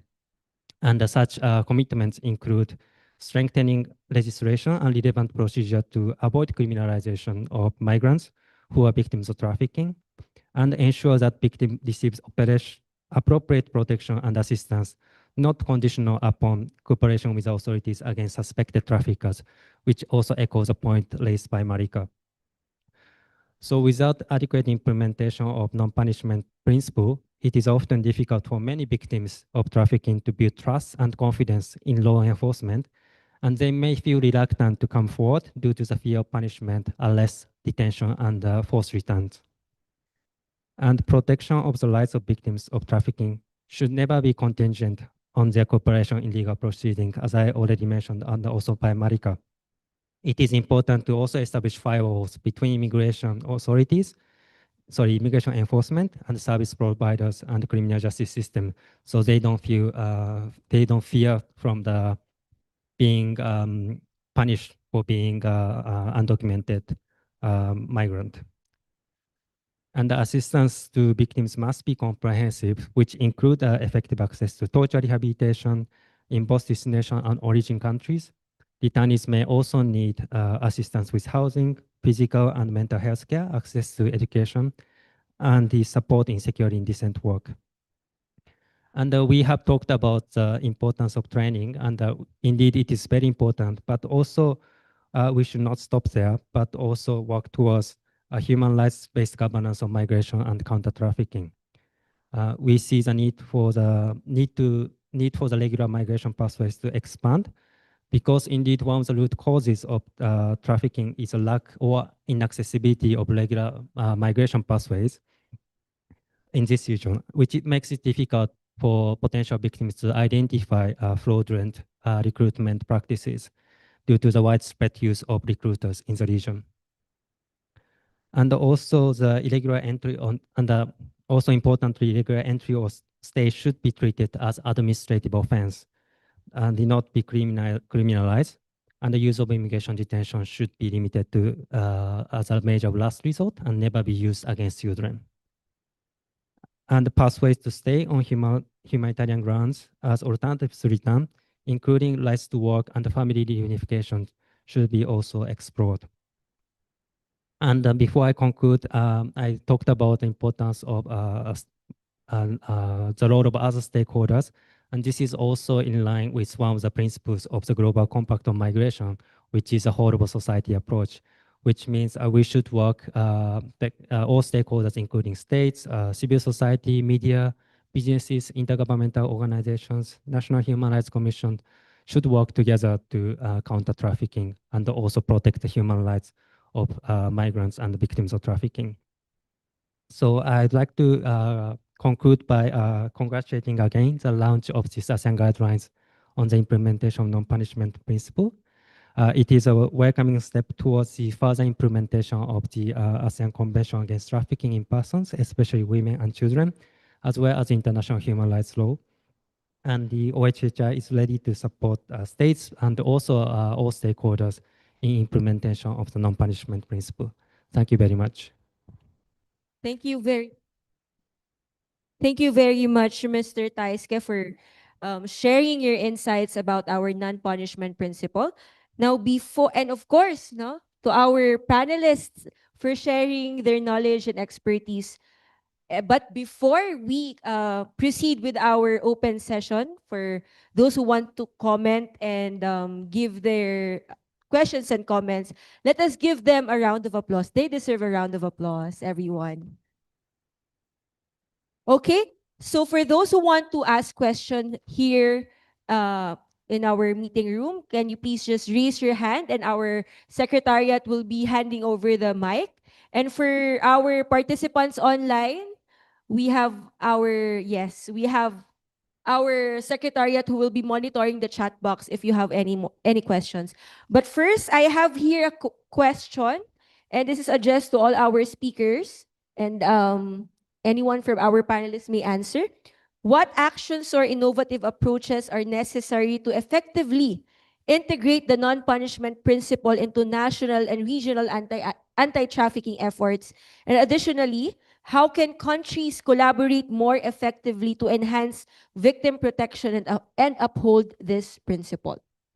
So anyone from our panelists who wants to answer? Ibu Yuyun, please. Integration, it's already in the national laws of 10 ASEAN member states, and it is in the regional convention already, Article 14. But perhaps there is a need, because this is very important provision, it might be useful to have review mechanism in terms of how this principle implemented in different contexts of the countries. Given that we have a different provision on non-punishment principle in ASEAN member states, but it at the same time give us more rich analysis, practices, challenges in terms of implementing the provision. From that, maybe a member state will be able to gain some lesson learned, and it is up to the member state later on how they use this lesson learned to revise certain provision on non-punishment principle in the law. But it is a time to implement this provision. I remember a couple years ago, we had a meeting among the Indonesian law enforcement officials. One of the finding was that yes, we recognize the article is there in the law, national law, but it is difficult to understand and implement, and each agency has a different understanding about that kind of provision. So that is why it is very important to coming together and then come up with the better understanding about how to implement the provision. And I think this guideline will help in terms of elements, what to look at, what works, what doesn't work in terms of the national context. Then if this review can be done in all 10 countries and then come up with a regional analysis, that would be useful, especially because the issue becoming bigger and bigger in terms of trafficking in person. Thank you very much, Ibu Yuyun. Anyone from our speakers who would also want to answer the first question? Mr. Taisuke. Yes, maybe just to complement what Ibu Yuyun said, I'd also like to draw attention to the importance of empowering those stakeholders, including survivors themselves, but also like lawyers and civil society organizations in the region to share knowledge and support each other. For example, our office has a strategic litigation network in the Asia Pacific region, which is a network of lawyers and legal advocates who promote the human rights of migrants, including victims of trafficking. And we work to support them by providing platforms to share knowledge and also give kind of references about how cases worked in their countries, and so that they can share such knowledge with other countries who are struggling to pursue such litigation efforts. Thank you. Thank you, Mr. Taisuke. Now let us now proceed with the next question. We have a question from one of our online participants. I have one question. How can the guideline be enforced at the national level effectively while this guideline is only non-legally binding? This question is from Sok Chamom from Cambodia. So anyone? Maybe Mr. Lieutenant Colonel can answer this question. Yeah, thank you for the questions. In my view, the launching of this guideline today is a very good step and is very meaningful. And I can say that is a historic event for the ASEAN member states to reaffirm our strong commitment to show our collective efforts in combating trafficking in person. But I believe the guidelines, the launching of the guidelines today is just the beginning of our next step to implement this at the national level. Because as long as we implement the stipulation in the guidelines, we can find out how it is effective or how effective it is, and somehow we can find the issues or problems or challenges we may face during the implementation process. So I think that yeah, we still need to monitor the implementation process at the national level of the respective ASEAN member states, so that we can fix any issues or problems we may face. Thank you, Lieutenant Nguyen Tan Bin, for answering that question. Since Dr. Marika also shared the operational principle of the non-punishment principle, maybe we can get the view of Dr. Marika regarding the question of our participant online. Thank you. It's an excellent question, and I think it's really for every ASEAN member state to answer. I would note that the guideline is non-binding, but the ASEAN Convention is a legally binding instrument. So I think it's for ASEAN sectorial bodies to answer the question, what does that mean?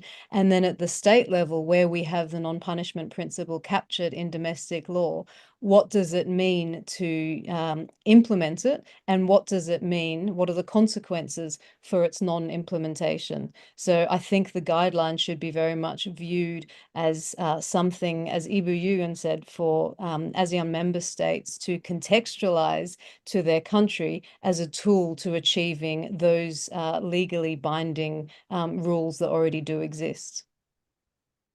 Thank you so much, Dr. Marika. Now we have another question from our online participant. I would like to ask if this guidebook is accessible and includes information on how to interact with people with disabilities, including those with mental disabilities, visual impairments, and intellectual disabilities. This is a question from Indonesia.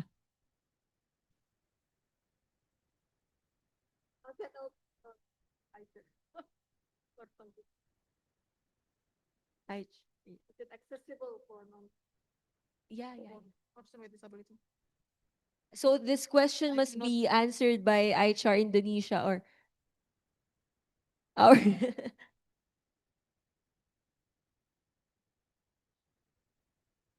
yeah.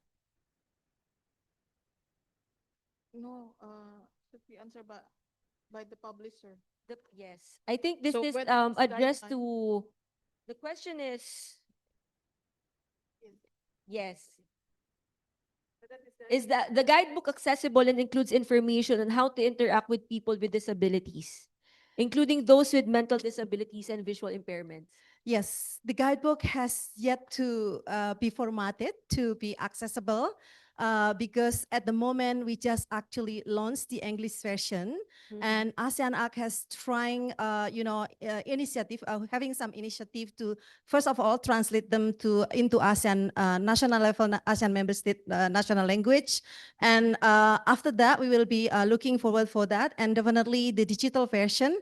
We are trying our best for those with visual impairment and so on. We already like following some of the certain kind of category or requirement to ensure that we are accommodating those needs.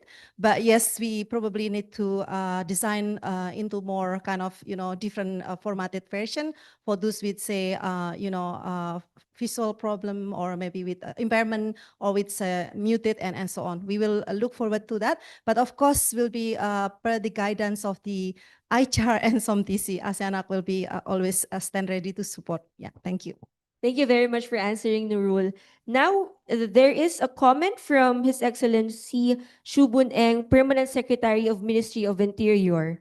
He said, more than protection of victim, the world should consider more on the prevention activity to be proactive and to ban crime rather than waiting until victimization, then support victim. It will be complicated and too late to recover. Anyone from our panelists who would like to react on this comment? Yeah, of course. Now, another question from ILO Vorn Vet. The guideline is comprehensive tool to support the AMS implementing it. Might be too early to raise the question, but might be best to highlight a few key points for the next steps. How it's rolling out at the national level implementation, monitoring, reporting, as well as awareness raising with national and local stakeholders. So, Lieutenant, maybe you want to, it's a question. So, how it's rolling out, key points for the next steps. Or Ibu yun or? Perhaps this is something that need to be discussed tomorrow among the participating actors, right? Because I think this is very, very important questions. What the next step? The fact that we have active, we have national laws, we have guideline. What next? Of course, implementation, compliant, but how? And how we can do it together. I think that require some of the express commitment from participants, states, regional bodies like IHR, ACWC, SOMTC, as well as the civil society. Oh, they want to ask question. But in my presentation, I also made some comments on how to monitor the implementation. Perhaps institution can be one. We don't have to come up with a new institution. We can use the existing institution established by ACTIP, the SOMTC coming together every year to review the implementation of Bohol Work Plan. This particular activity is in the Bohol Work Plan. So the Bohol Work Plan review can go beyond of ticking the the checklist of implementing, but now we can ask what works, what doesn't work in terms of non-punishment principle and other issues. And how to bring the national task forces at the national level to coming together. So Active as a platform can create existing or new mandate to the institutions rather than coming up with a new institution. But review of the non-punishment principle can be done through the existing meeting of SOMTC in relation to Bohol Work Plan review and using the existing bodies established by Active. I mentioned earlier SOMTC focal point of trafficking person at the national level to report the implementation of Active at the national level. And then the head of, I don't remember right now the term, but this is the body also established by Active. Thank you very much, Ibu Yuyun. May I add to that, Attorney Isa? Yes, Dr. Marika, please. Thank you. Just very briefly, I wish you all very well for your discussions tomorrow. I think they're absolutely critical. I'd like to make the point that when punishment does happen, contrary to the non-punishment principle, it is not necessarily by counter-trafficking stakeholders, it is by others who are not familiar with trafficking contexts. And so I hope in your discussions about what can happen at the national level, you will explore the opportunity for national counter-trafficking bodies and national human rights institutions to be out there promoting and raising awareness of both trafficking and the non-punishment principle among those stakeholders who are at risk of not identifying and accidentally punishing victims of trafficking. Thank you very much, Dr. Marika. I think we have questions from our participants here. You may please approach the mic. Yes, please, sir. Good afternoon, everyone. My name is Sofyan. I'm the Secretary General of the Sakti, Indonesian Seafarer Trade Union in Jakarta. My question to all panelists, in ASEAN context, are there any guidelines for protection of human rights defender? As we know, a lot of the human rights defender target to the criminalization. That's all. Thank you. Okay, so maybe we'll just first answer the first question from our participants. So again, the question is, do we have ASEAN guideline for human rights defender, right? Yeah. Yeah. So it's addressed to all panelists. Who'd like to answer? Okay. Thank you for the opportunity. My name is Fatur Rahman. I'm a student from Universitas Indonesia. Maybe I want to addressing the two technical issues that arising from this non-punishment principles. The first one may be the capacity of the frontline officer in identifying the victims, even if the victims refuse to be called as a victim because maybe they got tricked from the traffickers. And the second one was how does the ASEAN addressing the individual falsely claiming as a victim status to avoiding the legal accountability or avoiding the law, falsely claiming the victim status. Thank you. The first question, slowly, please, sir. The first question. Yes, victim. Yeah, the frontline capacity to identify the victim status, to set the victim status. The frontline capacity.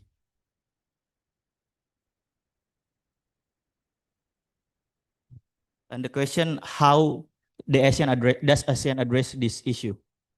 How do the ASEAN address?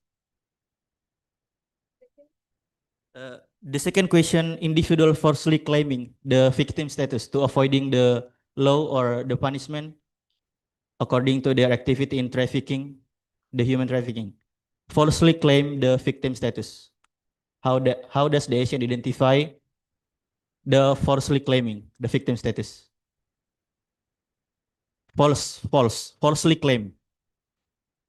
yeah, the victim status to avoiding the legal accountability.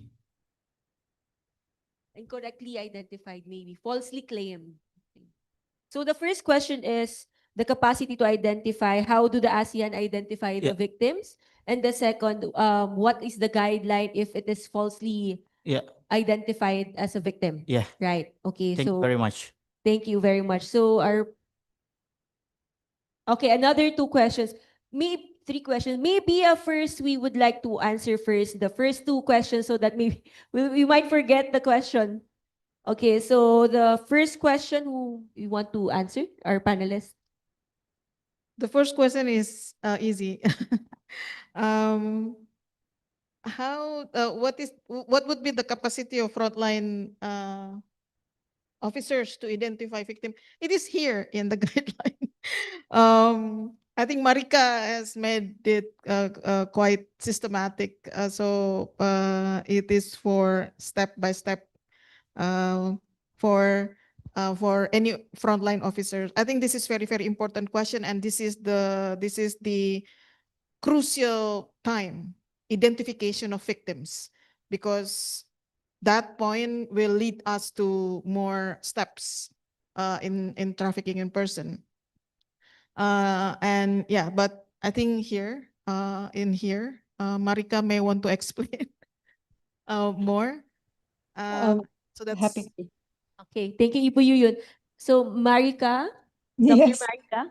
I liked Ibu Yuyun's answer. I think in addition to the guidelines that we have produced in the ASEAN region, there are several indicators for practitioners to use to identify victims of trafficking. Countries can update these as more information is learnt. These are available in many different languages and in contexts. I know that we have, there's indicators available to identify victims of trafficking into forced criminality, specifically in the scamming context. I think a point that I'd like to make that will also address the gentleman's second very important question is that it is not for victims to identify themselves. It is not their responsibility. It is for the state to identify victims of trafficking. And so a false claim by someone that they are a victim of trafficking, this again points to the necessary skill required by practitioners to apply their understanding of the situation. And if we are relying only on victim testimonies and only on potential victim statements, then of course we're going to be very confused and potentially make the wrong calls. I think this risk is very low. What we see more is victims of trafficking who are real victims who are not identified. The reverse situation, I think, is a very small risk, but it is one that can be mitigated by practitioners seeking other evidence and proactive investigations. As Her Excellency Chow Bung-eng raised, we need to prevent this. We need to get in front of it. We need to be out there looking for traffickers rather than waiting for victims to come to us. It is not their responsibility. It is our responsibility to stop them from being victimized in the first place. Okay, very well said, Dr. Marika. I think Mr. Taisuke here would like to add. Sorry. Yes, I think we haven't responded to the first question about the ASEAN guidelines on human rights defenders. A short answer is as far as I recall, there is no such guidelines. And I think this question is for ASEAN bodies to respond to primarily. But I would also like to share that there's UN declaration on the human rights defenders. The UN Human Rights Office, OHHR, also exists in the South Asia region, and we are mandated to support human rights defenders. So just wanted to say that yes, perhaps there might be a lack of guidance from the sub-regional body level, but also you can also count on us to support human rights defenders who work to protect the human rights of victims of trafficking and the others. Thank you. Thank you, sir. Thank you, Mr. Taisuke. Now, let us proceed with another question, please. Before asking a question, kindly state your name and from what organization are you from, please. Thank you.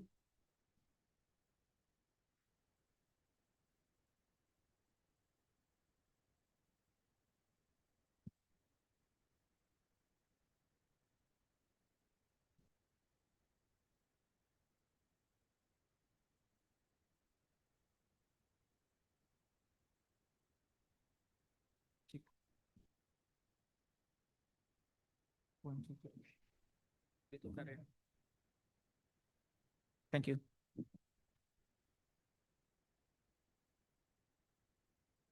Okay. Good afternoon. My name is Edwin Martinez from University of Indonesia. Thank you for moderator and all speakers. I just have one question.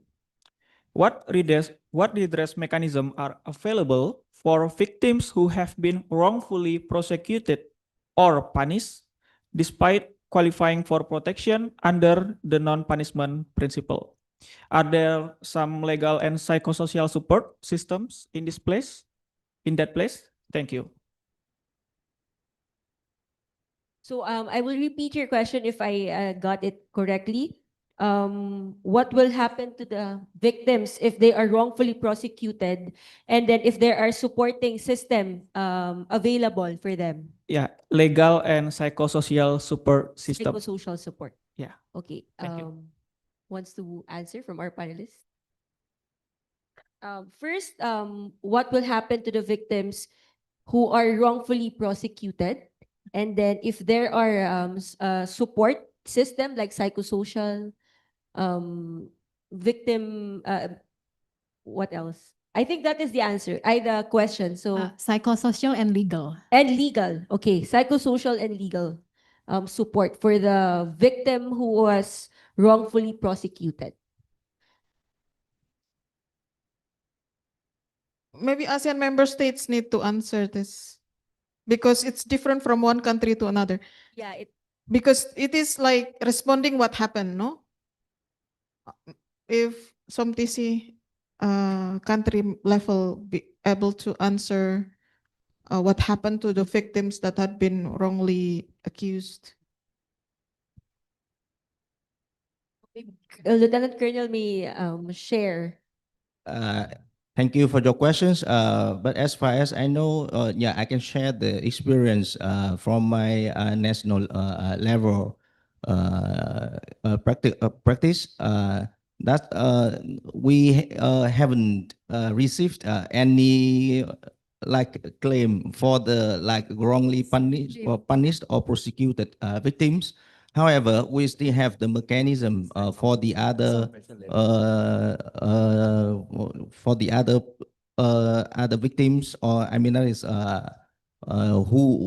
who is or punished already, but they claim the punishment is unlawful or is inappropriate, and of course the relevant stakeholders can work together to review the documents, the relevant documents. And if the claim is correct, they will get compensation.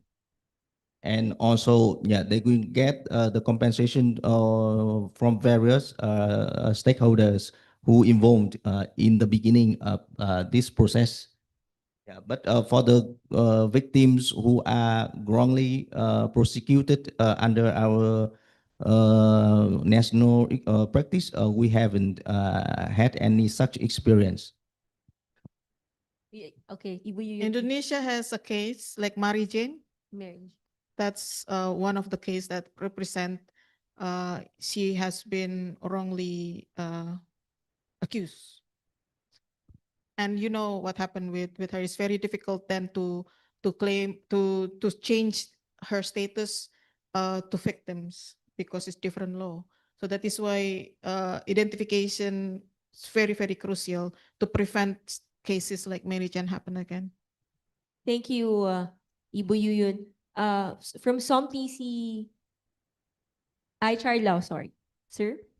Thank you for giving me the floor. I think that we are dealing with very interesting and very sensitive issues, which is the identification and prosecution. And here, wrongly prosecute and sentence. Yes, I have to recognize that this is a very complex and difficult process, and we have to be very, very cautious on all the steps. Because when we are handling with victims, we have to go through carefully through the process of identification. And we have not to be also innocent and naive, because throughout the reality, we also came to realize that they are victim offender. Not only they are victim, but they are also offender. And what to do in order to give justice to the victim of the so-called victim who is victim offender. So I really caution everybody here that good to have a guideline, but in the implementation, in the transformation of the principle of non-punishment into our respective national law, we also have to be careful, and especially in handling in the reality. Especially, we need to train our law enforcement officers, prosecutors, as well as the judges to be familiar with all these complex issues. Thank you. Thank you very much, sir. Anyone from our ASEAN member states who are here from SOMTC who would also like to add to answer the question from our participant here? Okay, so we will now proceed with another question from our participant. You may proceed, sir.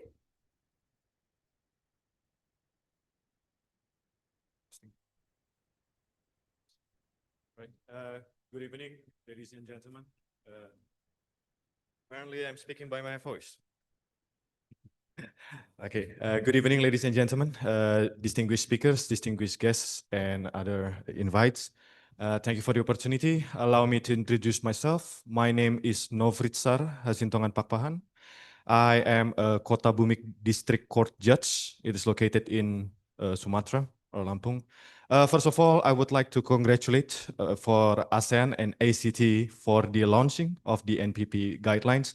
It is very helpful. It is very insightful. There are so many graphs and interesting colors. And I even want to direct your attentions to page 31 in English version, that there is a explanation regarding what kind of NPPs that can be applied. Maybe we can. Yes, and I would like to discuss, because I am currently resided in courts. I would like to discuss about NPP in terms of trial process or trial proceeding, in which, even though I am a judge, I also happen to be a movie enthusiast.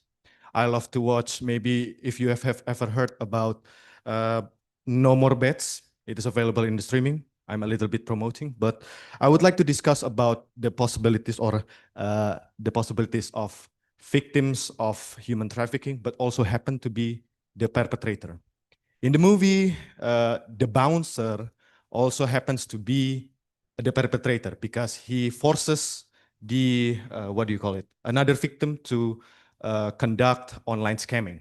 So in terms of the court or the trial proceeding, when the court or the judges have managed to discover or uncover the legal facts that the victim of human trafficking, for instance, that bouncer, that he's also a victim, but because he was enforced to push the other victim to conduct online scamming, but he also has abused that online scammer perpetrator forcefully to conduct so. So that means the bouncer violates the human right of the online scammer. That being said, there are two human rights that's being involved: the victim, the bouncer, and then the online scammer. So in that case, how can we maintain the human right of both victim of the perpetrators? Thank you for the opportunity. Okay, thank you, Judge. So what I got from your question is that in the movie that you have mentioned, there is the scenario there wherein the person is forced another victim to conduct another scam by force. So there are two scenarios of human trafficking there. So how can we how can the non-punishment principle apply there? Great question. Okay, Dr. Marika. I think a lot of the comments are touching on the same big challenge we all face, and that is balancing the interests of the victim with the interests of the victim's victim, if I can put it like that. So the victim of scamming or the victim who was hit by the bouncer in the movie No Bets. And I think it's a really interesting one. And Judge, in Indonesia, I know that you apply the compulsion model, and so it would come down to determining whether that unlawful activity was a result of the bouncer being compelled by his trafficker. Maybe it wasn't, and maybe he needs to be prosecuted for the assault, but not be prosecuted for other crimes, because it comes down to a complex administration of justice. But I guess the wider issue, and I guess to put it in very real terms, I think all of us in the room have been affected by this issue. We, or indeed members of our family or our friends, may have been scammed.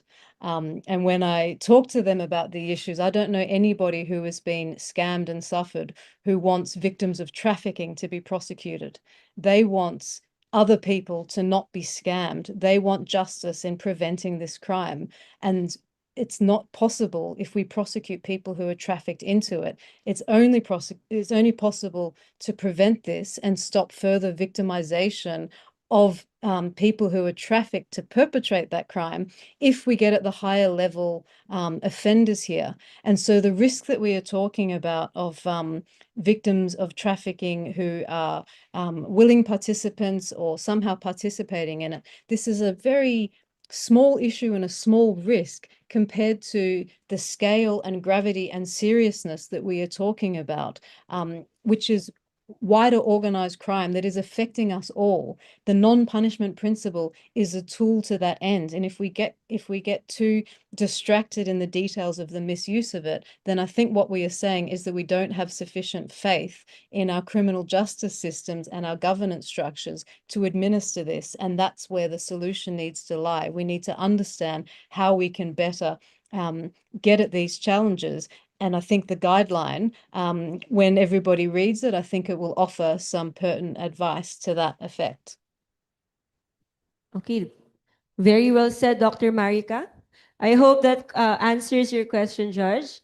So now we will accommodate two questions. Okay, last two questions from our participant. Yes, sir, please. Yes, thank you very much, Moderator, Attorney Iza. My name is Yana, Secretary General of the Indonesian Witness and Victim Protection. First of all, congratulations for the launching of the very important document of the guidelines, and thank you for giving us homework to implement these guidelines. So, my first question for Excellency Mbak Yuyun, concerning with the strengthening of the legislation. Do we need only to amendment this law on trafficking person, or we can use another way to make a fast track? I mean that for the time being, no Indonesian government at least two regulation on process on the parliament. First, second amendment of our law on the witness protection, and the second is rule and procedure on the penal code.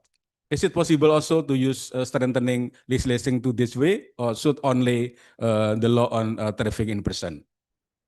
So my second question, especially for Lieutenant Colonel Nguyen. So based on our experience in Indonesia, that the victim of trafficking person, they have so many rights, such as medical support, protection, psychosocial, and the important is restitution and compensation. I want to learn from your countries, is there already also similar rights? And if yes, who will serve for the victim? I mean, do you have a special independent institution like us in Indonesia, or will be served by police or for the prosecutor? Thank you very much.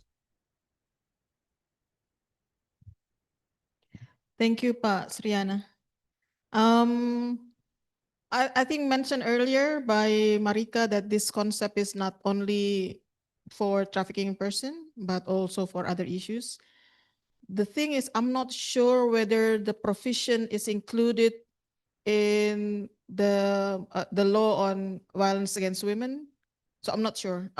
Maybe some Indonesians know this better. I know this provision is in TPPO, undang-undang anti perdagangan orang, but I'm not sure whether this provision also mentioned in other laws. I think that's the question. I'm not sure about other laws.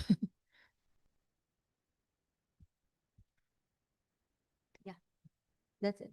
Okay, thank you, Ibu Yuyun. Now, last two questions for today's panel discussion. There is another question for Lieutenant Colonel. Sorry, Dr. Marika? Dali lang po yung mga alaga. Ngayon ko lang nagpakita. Nagkasakit daw siya. Anong sakit I po? think the participants online was not able to mute. Kindly mute okay. So the question, please, answerable by Lieutenant Colonel. Please, sir. Yeah, thank you for your questions regarding the compensation for the wrongly punished offenders or traffickers. Here in Vietnam, we have the police, we have prosecutors, we have judges. That is three forces involved in the criminal proceedings. So these three forces will work together to identify which elements and which indicators they wrongly decide or identify which lead the final decision for the wrongly punished offenders. And after that review, of course, they have to publicly apologize the offenders. And of course, they provide the compensation in cash or in the other benefits interested by the offenders. And that's the measures to do the compensation for the wrongly punished offenders in our country. Thank you very much, Colonel. And Ibu Yuyun, now we are going to proceed with last two questions. Ma'am, please. Okay, good afternoon, everyone. My name is Tata. I'm from Purwakarta District Court. I'm a judge. Me and some of my colleagues here are alumni from Judicial Exchange regarding human trafficking within Philippines and Indonesia that held by ASEAN Act, Australia trafficking. So we've learned about this, about the guidelines, about how we can adjudicate sensitive victims adjudication, and so on and so on. But this is only for a few judges, right? So my question is regarding this guideline. Is there a plan to incorporate this guideline into internal regulations, for example, within the Supreme Court? Could it be formulated as a Supreme Court regulation? This would, of course, make the implementation of this principle more binding for judges. Thank you. So the question is if this non-punishment principle can be incorporated in Supreme Court. Supreme Court decisions. So, of course, let's say for the Supreme Court regulation, because sure it will be more binding for judges to imply this guideline, the principle, no punishment principle. Thank you. So I think it depends on of course, it depends on the ASEAN member state. Again, it was mentioned that domestic laws of the ASEAN member states differs from one another. So it really depends on if the country that AMS really wanted to incorporate it in the Supreme Court regulation, then it can. So wants to, I think it would be wonderful. Especially because there is a provision in the law. So Guideline is only just provide the guidance.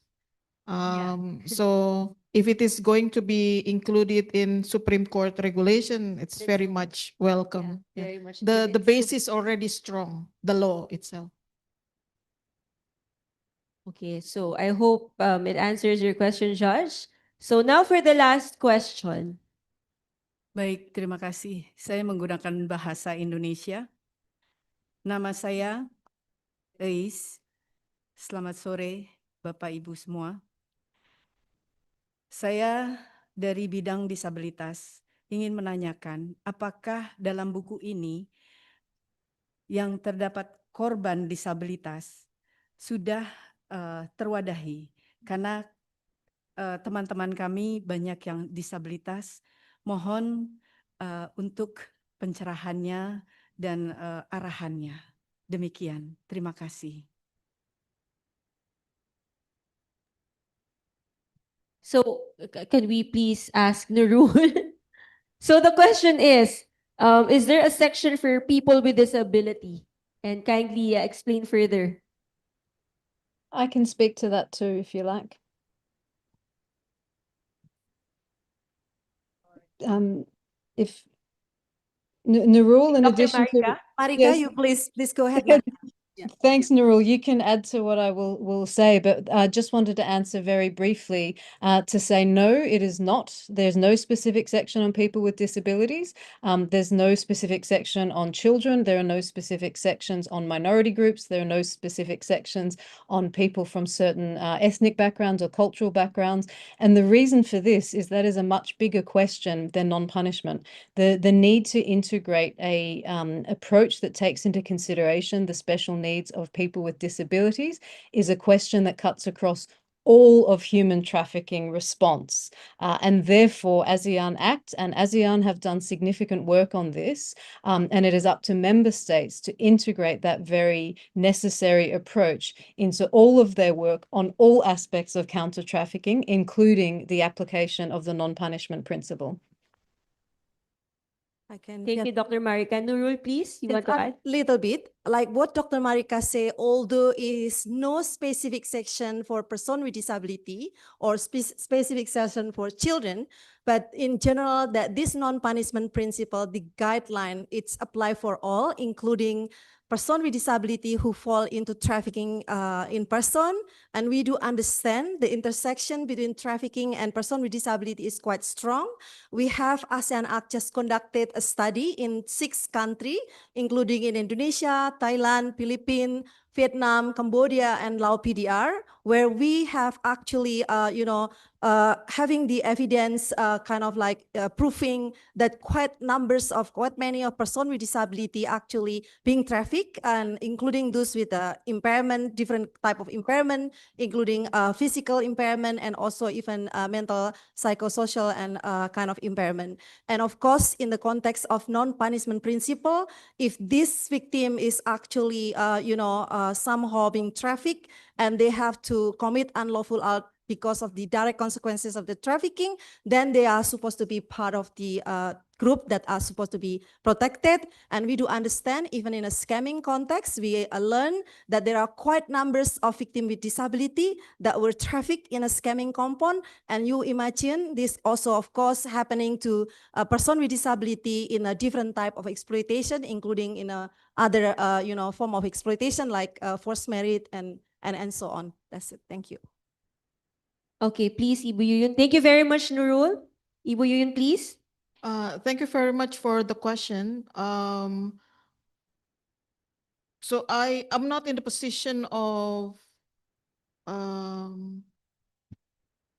adopting the recommendation right now, but let me table this, that it is very, I think it would be very useful if the institutions such as ICHR or SCWC or SOMTC to be informed about how to identify victims when the victims are person with disabilities, whether they were trafficked as person with disabilities or disabilities obtained during the process of trafficking.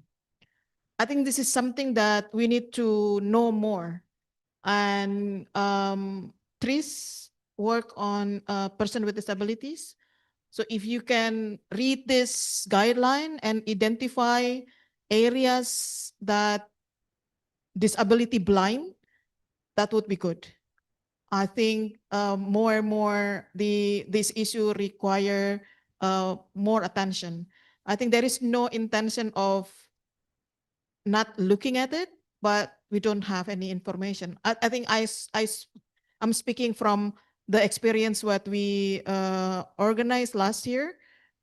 We did not have any information in relation to how if the victims were person with disabilities.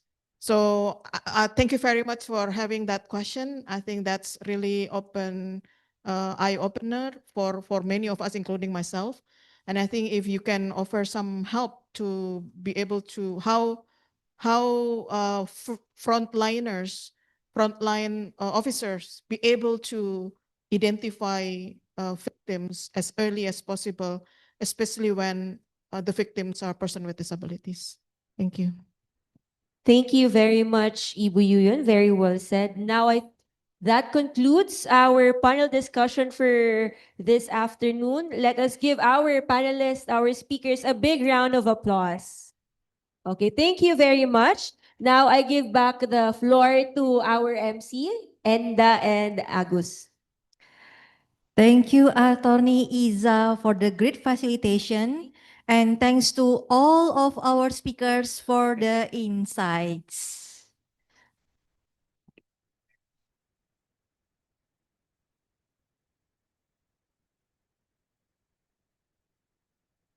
We have good news, ladies and gentlemen, that the guidelines is already published officially at the ASEAN website. So you can try to finding the guideline on ASEAN website as we show here. Thanks for everyone for supporting the guideline, and also thanks everyone for joining our launch today. As we near the end of today's event, we kindly invite you to share your feedback on the launch by scanning the feedback form available on your desk, on the screen, or in the chat box for online participants. The form is also available in multiple languages. So we will wait 1 minute for you to have opportunity to fill up the feedback form.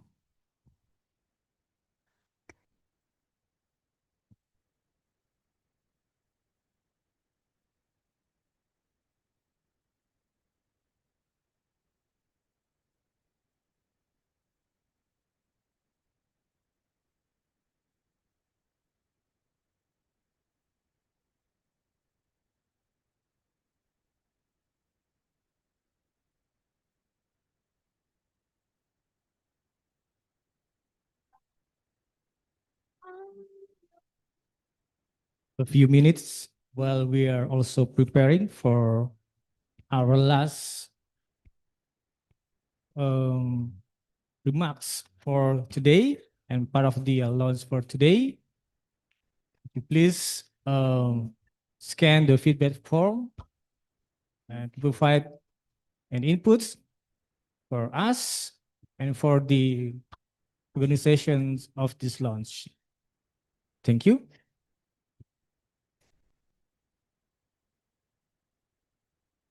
Ladies and gentlemen, esteemed guests and representatives, as we come to the close of today's program, we are honored to invite His Excellency Edmund Bontaisun, Chair of HR 2025, to deliver the closing remarks. The floor is yours, Excellency.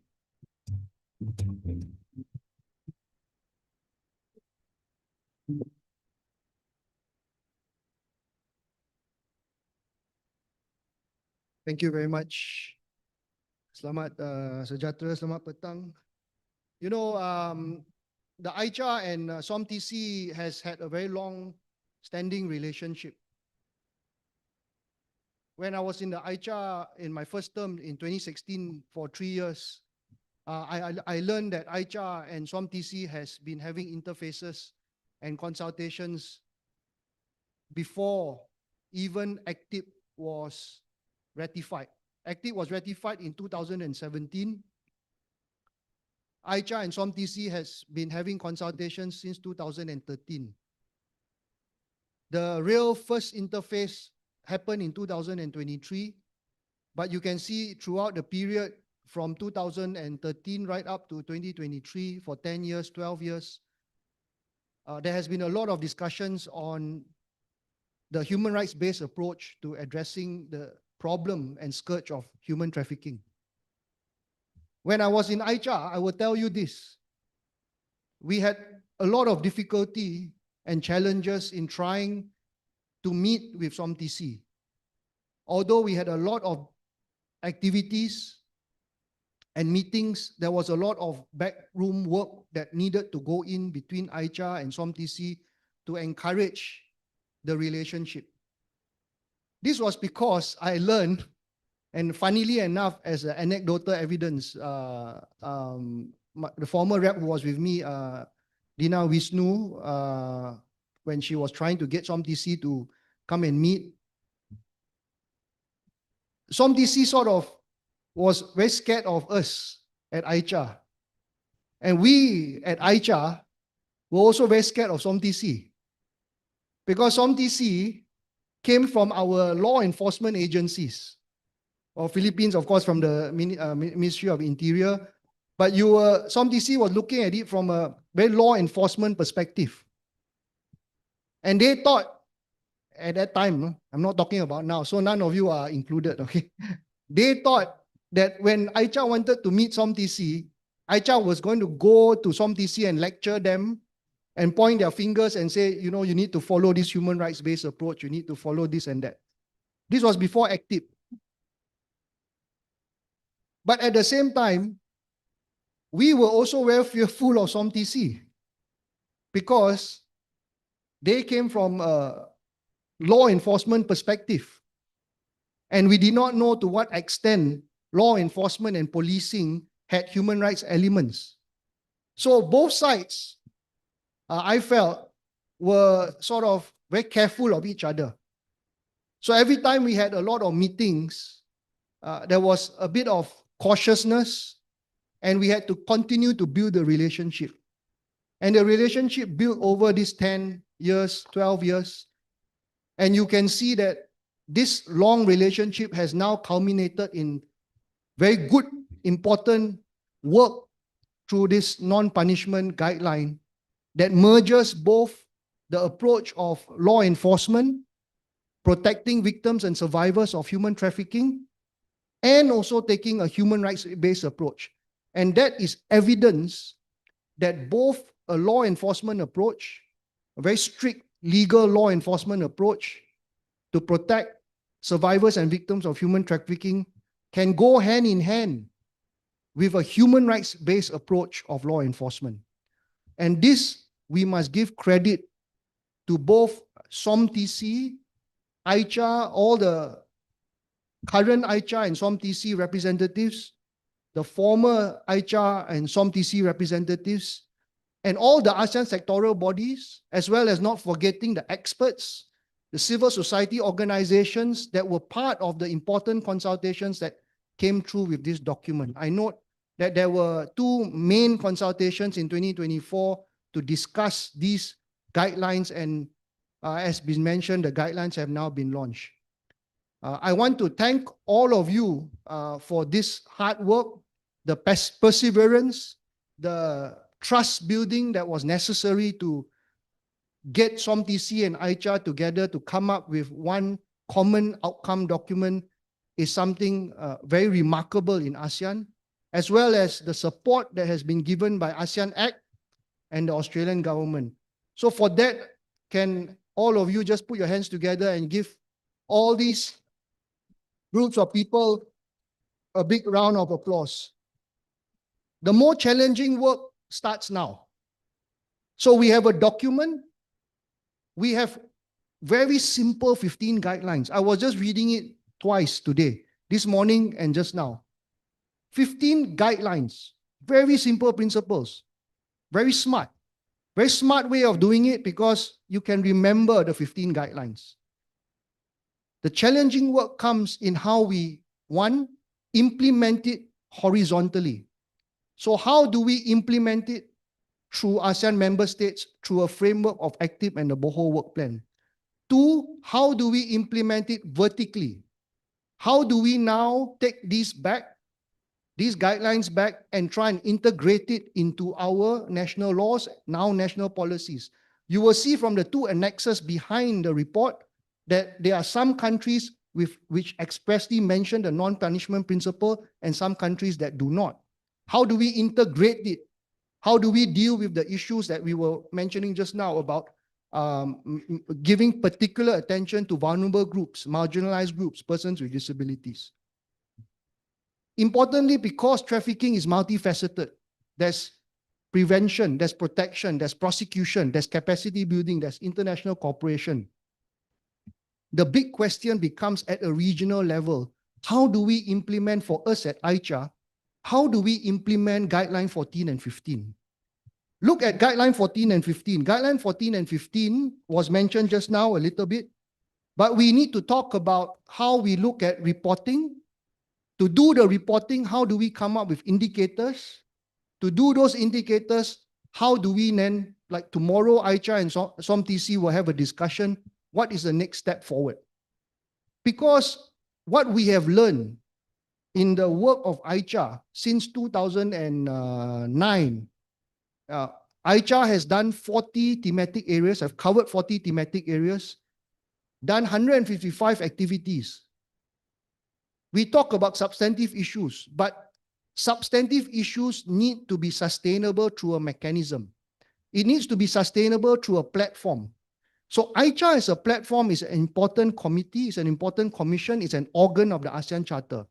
SOMTC is a partner that's very important in law enforcement and in ensuring that victims and survivors of trafficking will be protected.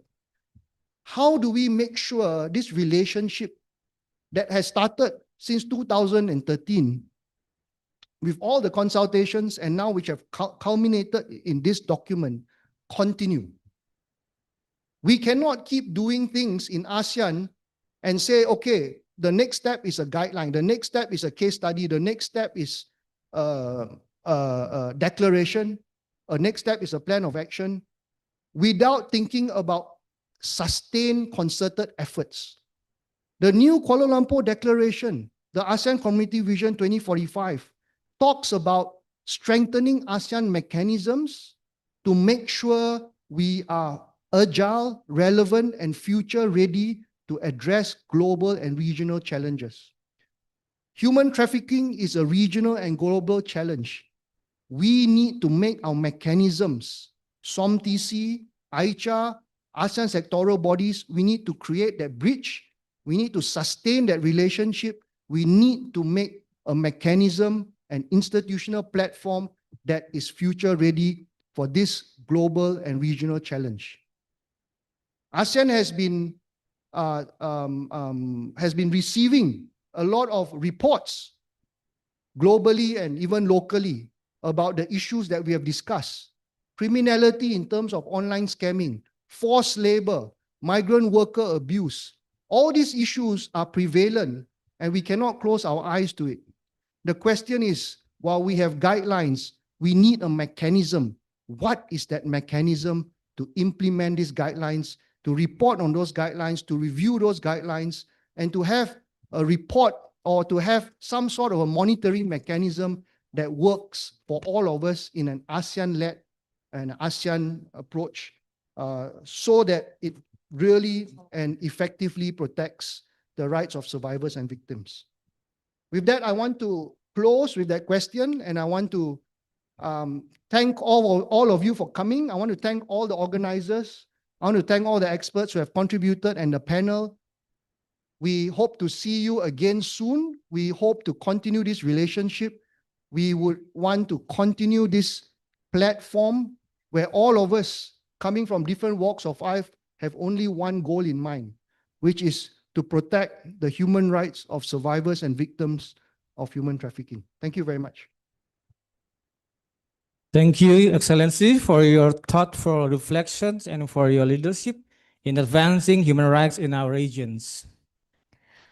Ladies and gentlemen, esteemed representatives, and all our distinguished guests, we have now reached the conclusion of today's official launch event.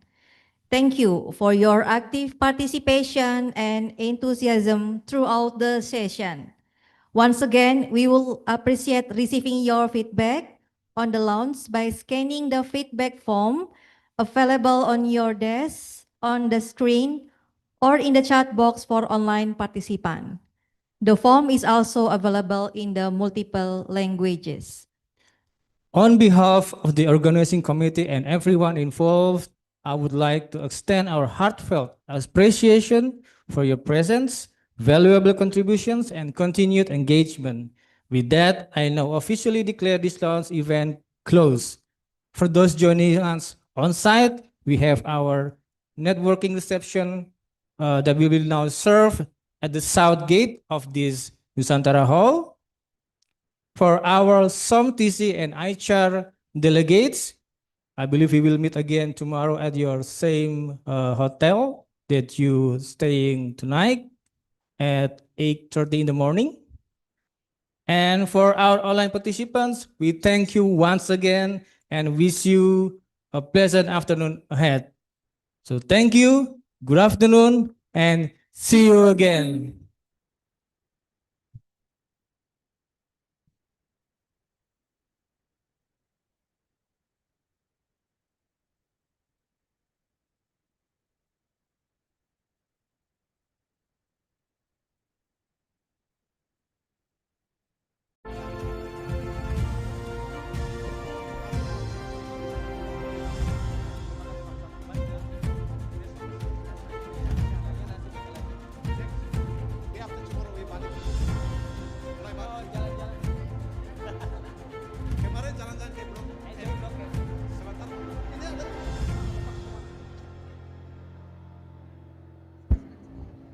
Bapak dan Ibu, kami telah menyediakan snack, coffee break di south sebelah kiri